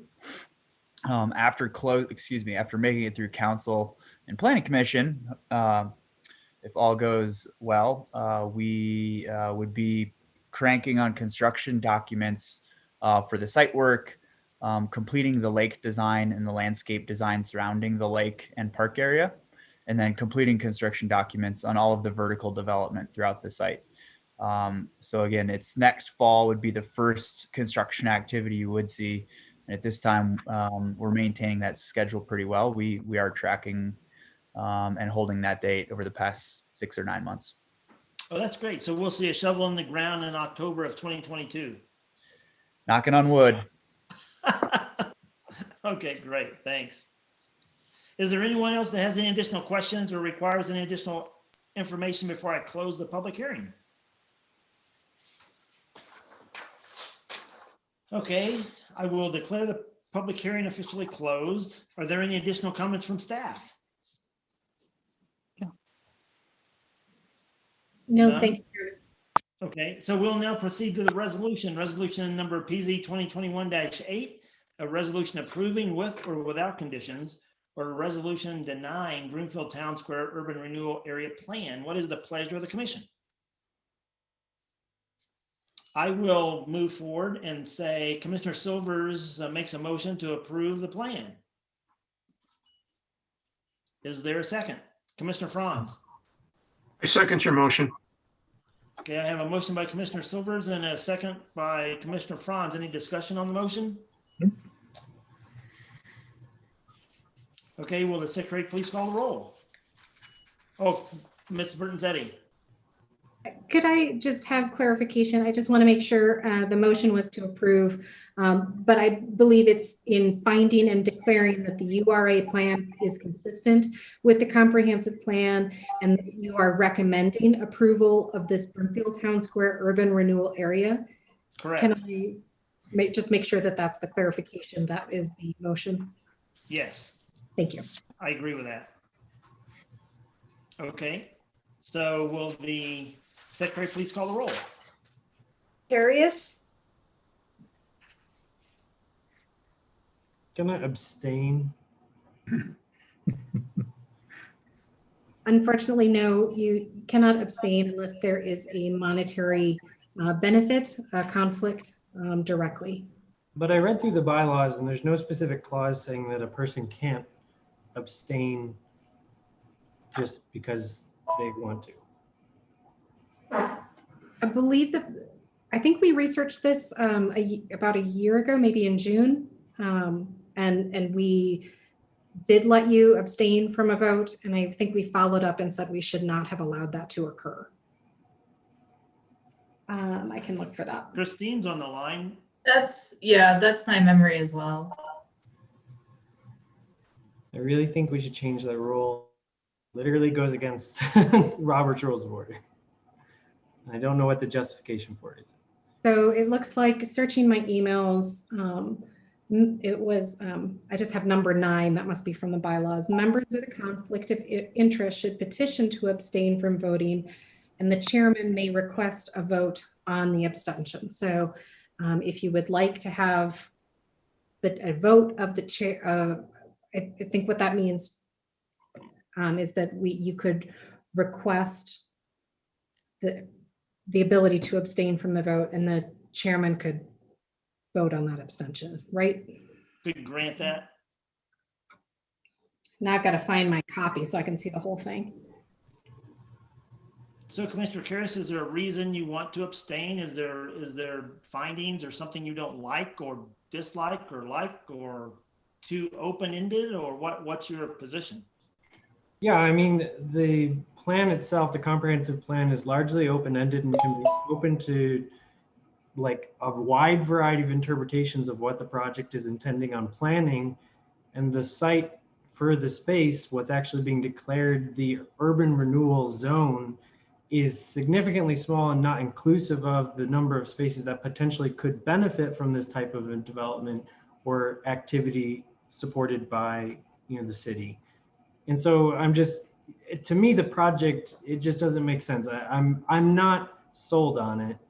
And to me, that's not a no vote, because according to the interpretation of the comprehensive plan, which I've described as largely overly broad and pretty much inclusive of literally anything, that doesn't mean that I can't vote no, because yes, it meets the requirements of the comprehensive plan, but I also don't want to vote yes because I don't think it addresses the problem that's being seen.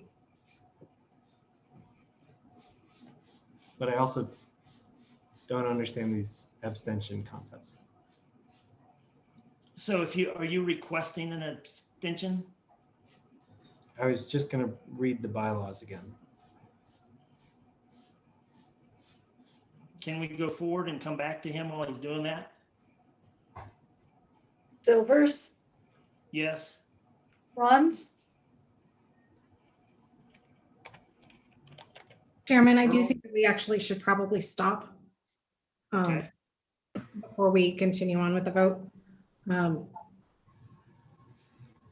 make a decision on the abstention, but I don't, Christine, since the vote has already begun, is it too late to begin that, or? No, I mean, vote.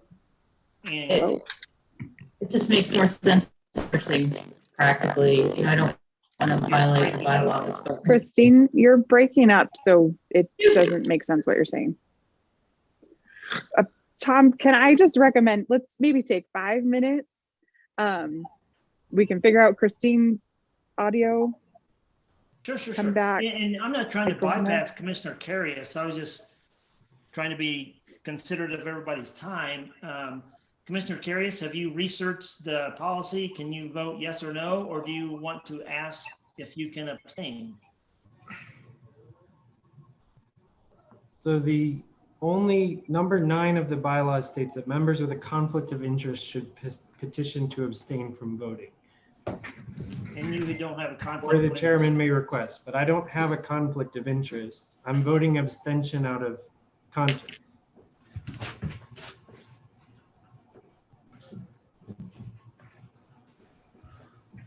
Any recommendations?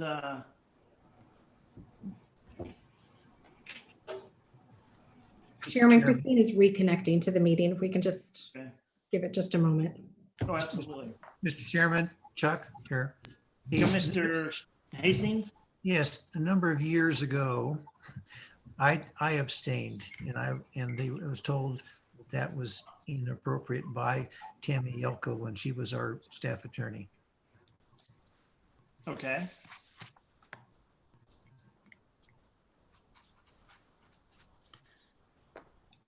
I'm here and hopefully I'm working now.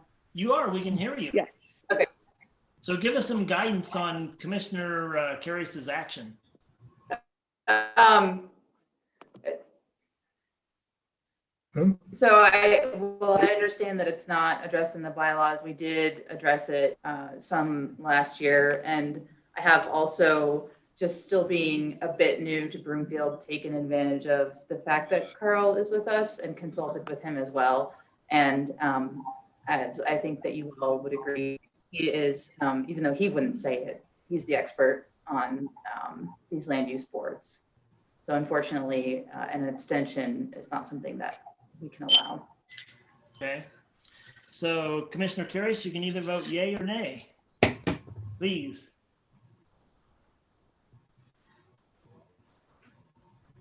He's gone. Nay with the disagreement. Okay, so you voted no. Okay. So Secretary, continue with the roll call? So Carius was a no? Yes. Not sure. It was a no. I don't. Were you a no, Jake? Yeah, that was a no, and according to the rules, I'm allowed to explain my no vote. And I was Okay. saying, no, I disagree with the rules. It's not built up in the bylaws, and I don't see any legal justification for why somebody can't abstain from. Okay, thank you. Yes, that was a Okay. no. And then Silvers, Yes. Franz, Yes. Parkman, Yes. Mickelson, Yes. Hastings, Yes. Hart, Yes. Okay, that resolution PZ 2021 has passed by a vote of 6-1. So thank you all. Thank And you. maybe that's something you guys can research going forward with the new commission on how to handle that, if there's a better way. You bet, Tom. I was just making some notes. Sure. So we will now go to the fourth item on the commission business is for 5D, the Southwatch Meadows filing number 1, following final plat resolution PZ 2021-14. I will declare the public hearing open. Commission has a copy of the agenda memorandum, which I'll ask our staff, Ms. Jablin, Associate Planner, to summarize, please.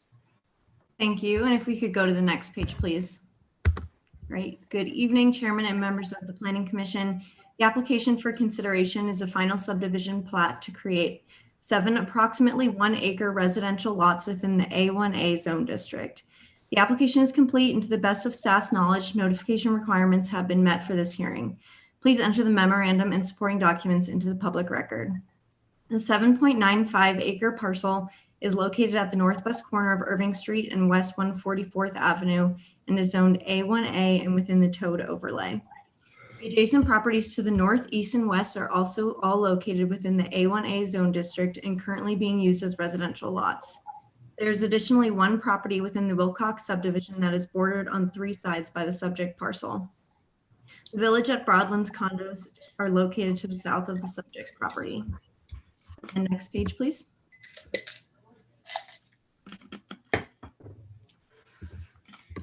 The application is for consideration of a final plat to create 7 residential lots, along with easements for drainage and utilities required to serve the development. Access to the proposed lots will be from a new cul-de-sac named West 144th Court. The proposed access drive will connect to Irving Street, which allows access to the south to West 144th Avenue. 30 feet of public right-of-way has been dedicated by this plat along the eastern boundary of the property line, increasing the total right-of-way for Irving Street to 60 feet. The plat is consistent with all the requirements of the A1A zoning and the Toad overlay as it relates to residential uses. The proposal is also consistent with the land uses anticipated in the 2016 comprehensive plan. Next page, please. Neighborhood meeting for the proposed project was held on October 6, 2020. At the time of the neighborhood meeting, the applicant was proposing an office site and 6 1/2 acre residential lots. After discussion with the neighboring property owners, the applicants have decided to revise the proposal to better fit the rural residential character of the neighborhood.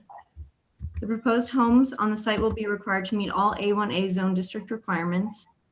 No key issues have been identified with the proposed final plat. Thank you. That concludes the staff summary. Okay, thank you. And you've entered that into the record? Yes. Okay, thank you. The applicant's presentation is now in order. Is the applicant or applicant representative present? And do you wish to be heard? If so, please identify yourself for the record and tell us a little bit about your project. Is there an applicant on board? Hello? Hi, good evening. Can you hear me? Yeah, we can now, yes. Hi, this is Matt Mill with the applicant. My address is 4075 West 105th Place in Westminster. Thank you for the time today. So Mount Elbert is a, I guess next slide, please. So Mount Elbert is a Colorado-based real estate developer. We've got a local focus in and around Broomfield for residential projects. This particular project at Irving and 144th is for the development of 7 custom or semi-custom homes on 1 acre lots. As Shelby did mention, we have gone through a few iterations with this project. We had initially planned to build a headquarters building for our data center development business that's headquartered in Denver. In discussions with neighborhood or the neighbors and staff, we have since modified that to be a full residential plan with minimum 1 acre lots to conform with the surrounding plan within the Wilcox subdivision. So pretty straightforward proposed development. We currently own the parcel. There is an existing home in the northeast corner of the property, which we intend to demolish upon approval of the final plat, if approved, and then quickly work to establish the new 144th court and start to develop the lots. Next slide, please. So here's just a summary of the proposed final plat. As you can see, you've got 4 lots on the north, 3 lots on the south, adjacent to 144th. Again, pretty straightforward, and I welcome any questions that the commissioners may have. Okay, thank you. We will get into that once we asked them for their comments. Right now, we'll go to public comment. So does any member of the public have any comments on this item? If there is anyone in the audience wishing to speak on this item, please raise your hand or use the phone number to call in your comments. Please keep your comments to no more than 3 minutes. Does the staff have anyone in the queue at this time to have any comments? Thank you, Chairman.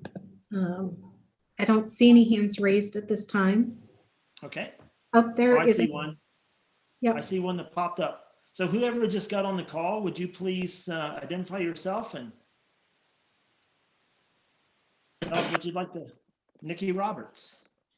Hi, Nikki Roberts, 14681 Irving Street, just up the street from here. I guess my questions are around the exact amount of land being used for the right-of-way on Irving itself.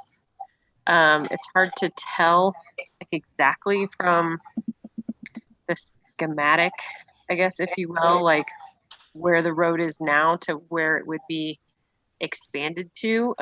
When they finished 144th there just a couple months ago, the turn in, like the very end section, the very south part of Irving is quite a bit wider than the road, just probably like 20 feet to the north.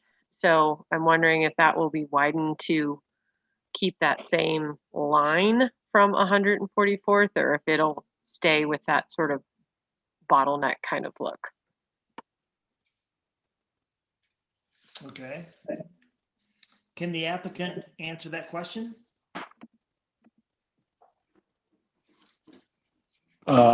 I guess we haven't intended to do any widening of Irving as it comes north off of 144th.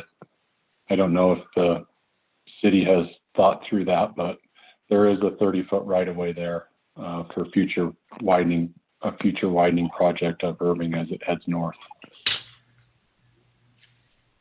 Okay. Any other comments, Nikki? I mean, generally the use is within what it is. I'm just concerned about the lot sizes there, the 2 most eastern ones actually being within the 1 acre needed when you take away that space for the road.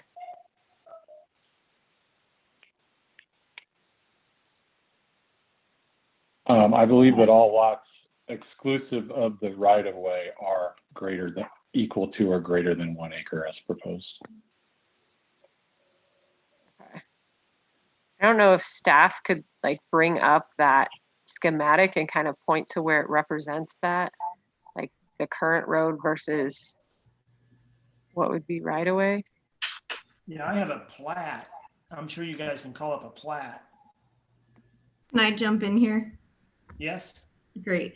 So they will be dedicating 30 feet of right of way to us, but we are not requiring any road improvements to be made with this plat. We do have plans in the future to expand Irving Street, but it will not be happening concurrently with this plat. And then all of the lots as well are at least 1 acre in size. Okay, so the 30 feet then will just, for their purposes of development, just remain unfinished? It will, oh, can I go ahead? Yeah. Okay, it will be used for the future Irving Street expansion. So for now, it will be just vacant right of way, but it will be used in the future. Okay, thank you. The other question I had was about building height. The city has recently clarified a bunch of the building height for the A1 neighborhood, but since this is in the code, I didn't know how it would be different or how that works, if you can help explain. So these parcels are still subject to the A1A building height restrictions rather than the TOD. So the TOD outlines a different building height for commercial uses. Since these are residential parcels, they will still need to meet that 25-foot building height.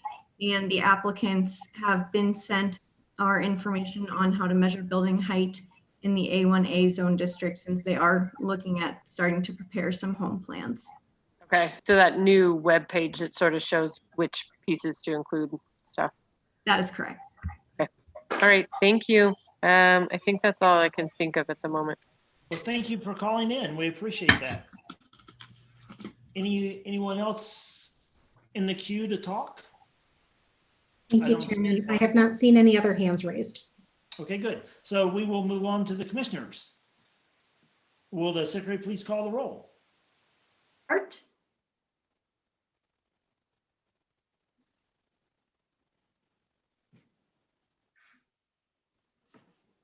Commissioner Hart, Are you on mute? Maybe we lost him. Maybe he snuck away to watch the CU game. Internet connection is unstable. Oh, there you go. Okay. Commissioner Hart?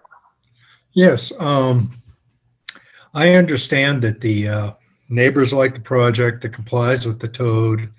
Apparently, the neighbors didn't like the original proposal for the commercial properties or office properties up front. But I think in the long run, putting three single-family homes adjacent to the 4-lane 144th Street is probably not the highest and best use of the land. I just want to make that comment. Thank you. Carius, No comments. Silvers, I just have a comment as far as the improvements and the public utility improvements. Are all these going to be septic systems? Can the No, the plan is, this is Matt with the applicant, if I Yes. may. Okay. The go ahead. plan is to connect them to public sewer service. It's Okay, so currently you'll have existing all- on the 100. You will have all city services there. Yes, public water and sewer. And are you also the owner of the development just to the north of this? We are not. No, we're Okay. not associated with that development. Okay, cool. That's all the questions that I have. Nicholson, No questions. Franz, No questions. Hastings, Yes, I believe I read in the documentation that there will be an HOA for these 8 properties, correct? That is 7. Yes, that is correct. Seven properties. There'll be an HOA. Just out of curiosity, what type of financial burden are you going to put on that HOA as once those homes are put in place? I know it's not a metro district, but it's an HOA. What type of financial burden are they going to have? And with financial burden, do you mean like the monthly dues? Well, yeah. What's going to be? Well, what are you pushing into the HOA as far as the repayment to your doing the infrastructure and like which normally goes into the metro district? There'd be no monthly repayment of the infrastructure that we would put in place as part of the development. That would all flow through to the lot or home sales as they're developed. So the HOA dues would cover things like common area maintenance, taxes and insurance on common area property, and potentially like trash and recycling service provided to the community. That's very good. Put it into the cost of the home. That's the best thing for it. Thank you. I have. You're welcome. Arkman? Thank you, Commissioner Hussein, for asking that question, because it just made me think about something else. Is the street going to be owned and maintained by the HOA or the city? 144th The Court. street, yeah, it will be dedicated to the city. Okay. Owned and maintained by the city. That's perfect for me, because that's, in my experience of doing neighborhood work, when you have these small HOAs that consist of 7 or 8 homes, that's the thing that kills them, and that's the thing they don't want to pay for. And then the city ends up taking it over when it costs a lot of money to fix. So let's just give it back to the city right away and make us take care of it. So I like that plan. Those are all my questions. Okay, thank you. So is there any other questions or additional information required before I close the public hearing? I don't see any hands raised, so I will declare the public hearing officially closed. Are there any additional comments from staff? No comments. Thank you.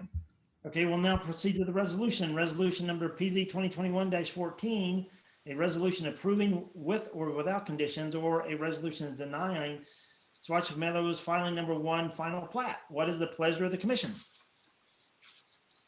Commissioner Franz. I move to approve resolution PZ 2021-14 regarding the application for the proposed Swatch Meadows filing number 1 final plat, location at the northwest corner of 144th and Irving Street, and the applicants the 144th Office Holding LLCs, with no conditions, and the comment that this is a better solution than the previous one to the local residents. Okay, so I have a motion. Do I have a second? Commissioner Mickelson. I'll second. So I have a motion by Commissioner Franz and a proper second by Commissioner Mickelson. Any discussion on the motion? Okay, being none, will the secretary please call the roll? Silvers? Yes. Franz? Yes. Arkman? Yes. Nicholson? Yes. Hastings? Yes. Carius? No. Hart?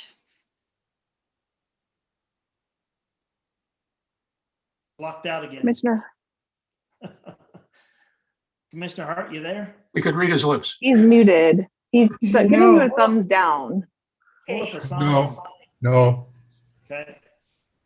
All right, so I have 1, 2, 3, 4, 5 yeses and 2 noes, so that passes. So good luck with your project. It passed 5-2. Special reports. Are there any special reports scheduled for this evening? Thank you, Chairman. There's no special reports, but of course, I wanted to just take a moment and thank all of you for your participation with the Planning and Zoning Commission over the years. Some of you we just got to know this year, but some of you I think have been here all of my 15 years of being with Broomfield. So whether we just met in the last year and have primarily been virtual, like Commissioner Mickelson and Jake, and I think that's the only two that I'm not even sure whether we ever met in person. I feel like we've been working like this since last April. So maybe someday we'll be meeting in person, but Tom's been here for 15 years with me. So it's been a pleasure working with all of you, and hopefully many of you will continue on with either the Neighborhood Board of Adjustment or with Land Use Review Commission or with another board within the city. So right. And at the end, I'm just like, go ahead, Ann. I'm sorry. Thank you very much for all of your contributions is all I wanted to say. You bet.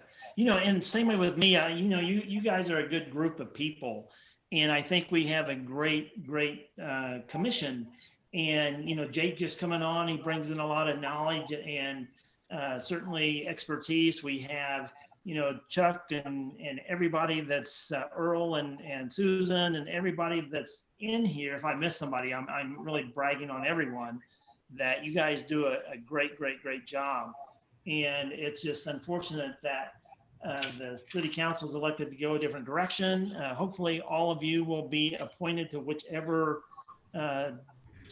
commission you qualify for and have interest in. So hopefully everything will go well. I know I'm leaving things in good hands as I walk away, and it's been a long time, and just like volunteering for the city, when Anna mentioned other boards, I was the president of Broomfield Community Foundation. I was a chair of Broomfield Economic Development. I was a board member of the chamber. We went through 2 comprehensive master plan updates. There's other things out there that need volunteers. And I know your expertise is with planning and zoning, and I appreciate you continuing down that path if so elected.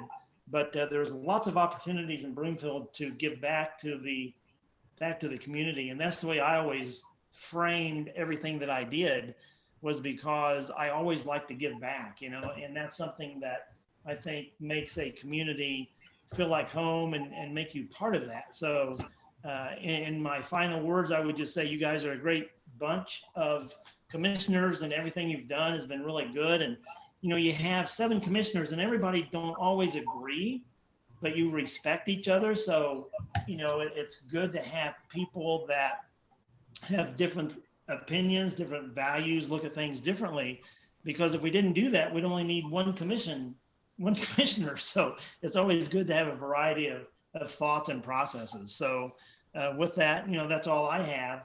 But Anna and the staff and the attorneys, and even going all the way back to Tammy and, the city managers we've worked for in the past with George and Charles and everybody, Jennifer and everybody that's going on today, it's just been a pleasure, and I've really enjoyed it. But now, it's like I can go out and do other things and have more travel and lots of fun things going on. But, I'll always be here. If you have a question, you're more than happy to call me, or more than welcome to call me. And if I'm not laying on a beach somewhere or up hiking in the mountains, I'll get back to you as soon as I can. But other than that, it's been a great pleasure serving the city and county of Broomfield, and I wish you all luck, as you go forward in everything you do. So that's all I've got. So now we can go on to Commissioner's Corners. So is there anything Tom, that, yep.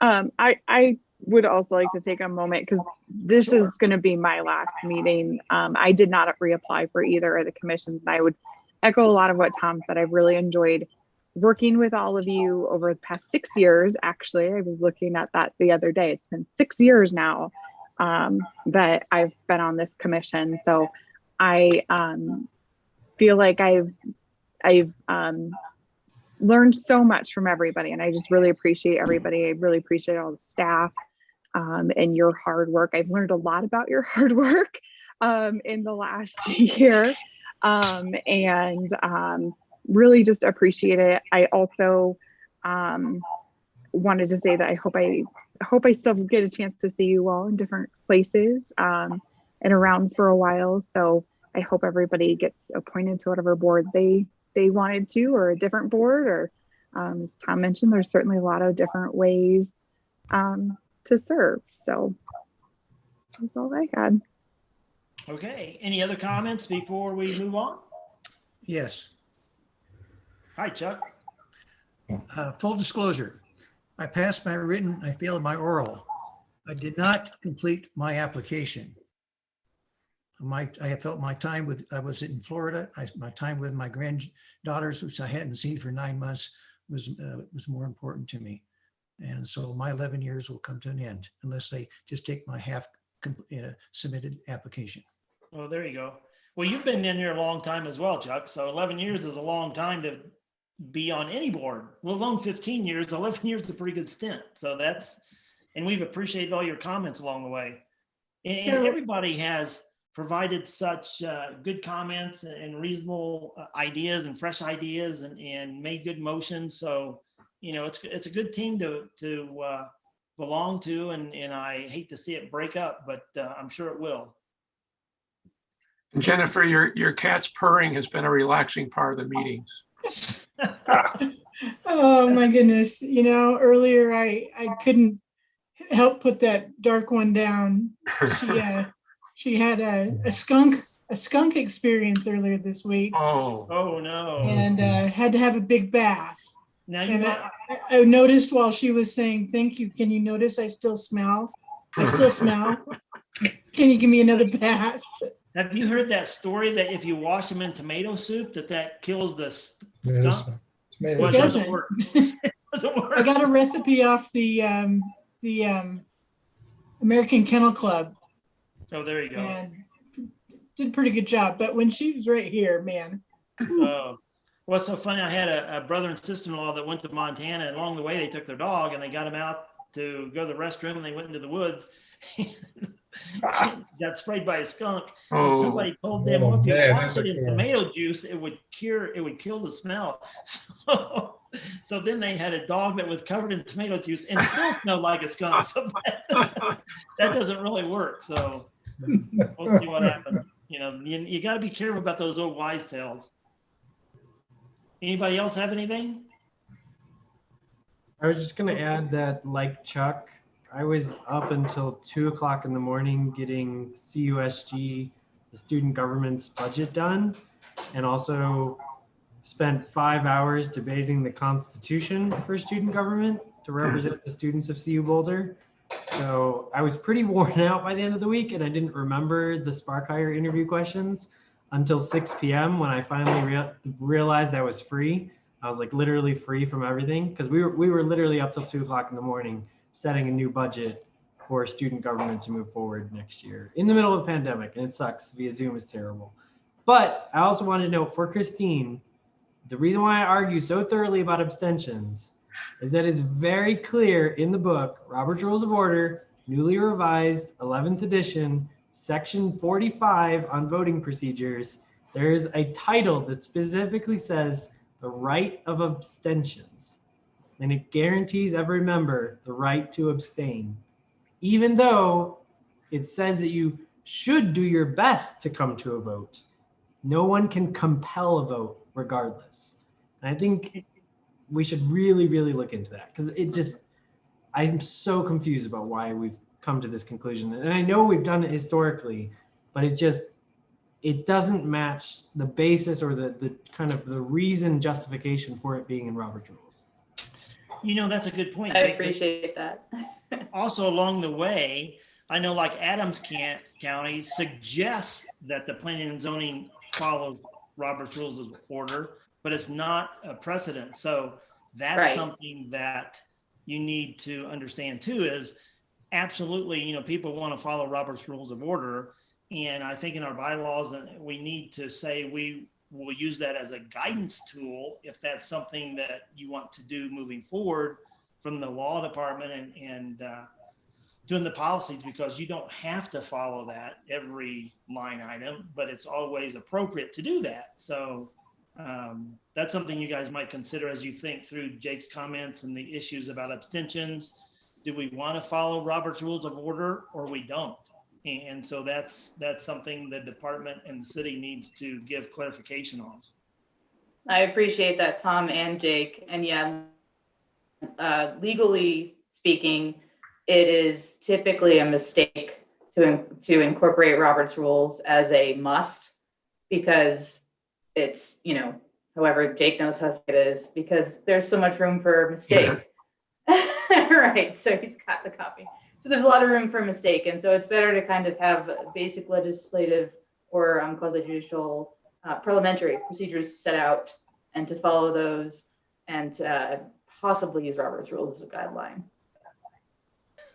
There you go. And then I'll just add on for anyone, it sounds like Jake and Chuck, if your application is considered incomplete this round, I just wanted to note that this year, some of the appointments are only for 1 year. And so they'll be doing recruitments again come probably January is when they'll announce them again. So, you know, for anyone who decided not to apply, or if your applications are considered incomplete this go round, they'll be reopened again within the year. So you have another opportunity to submit those and seek appointment. So just wanted to throw that out there, that some of the appointments are just for a year and then some of them were for 3 years. So because we have to try and get back onto the cycle that everyone else is on for the boards and commissions. So Are they going to have term limits going forward? Yes, I think the council made that change, I think for all of the boards a few years ago. So yes, it'll have the same term limits as we've had before. Good. And I think they will move forward with creating the new commissions, both commissions. But if there's some reason they don't, you will let us know. Absolutely. So we can all be in for another however long our terms are. Exactly. Yes. So I will follow up with all of you depending on the vote that evening. I have a few items on that evening, so it might not be that directly on that Tuesday evening. It might be the following Wednesday morning, but I will let you know how the vote goes. You bet. Okay, great. Anything else before we adjourn? Yes. Well, thank you to everybody who's not staying. I think I'm the last staff member here, so I felt weird leaving without saying bye to you guys, but it's been really fun working with you all, and I will see some of you in the future, hopefully, and if not, I really hope you enjoy all your free time. You know what? We just didn't book it, but we booked a European river cruise to go on all 3 rivers on Viking.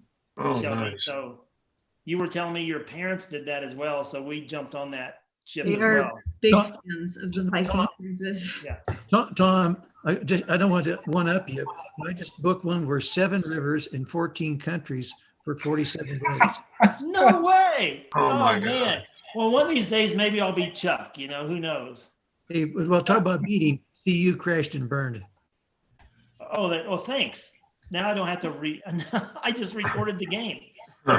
It saves me from watching it. It was in the background. Was it even close? Well, the first half it was 24-20, and so that was crazy. But they were close for a while, and then they blew them out. They couldn't hit a shot to save their soul. Okay. Well, good to know. Then I can just erase the game. Right. I just want to say, while you are on vacations, I have gotten official kind of approval to move forward with my dissertation for my PhD. Awesome. I'm going to be writing about land use procedures and about public perception of land use in the building and construction design, and how we incorporate concepts of health into our built environment in our buildings. Can you do it in less than 100 pages, Jake? Can you do it in less than 100 pages? No way. It'll be 200. I guarantee. I got a whole nother year, and it's going to come out like a whole book. So, even if I'm not on the board, everything says it's an attachment, Jake. Yeah, I'll be I'll probably be running into Anna and everybody, even if I'm not on the board, because I'll be going through Arvada, Westminster, downtown Denver, and possibly parts of Boulder, identifying specific projects and engaging with citizens in each community to see how they think about each public process that we run in different ways. Interesting. Awesome. Yeah, interesting. Yeah, good luck. That's awesome. Gonna try you and might want to throw in Jefferson County on that too, Jake, because I've worked with them quite a bit. They're planning staff, so they're a pretty good group. My advisor would kill me if I added another city. He wants to be one. All right. Well, anyway, there being no further business, I guess this meeting is adjourned. So good luck to everybody, and hopefully we'll cross paths down the road somewhere.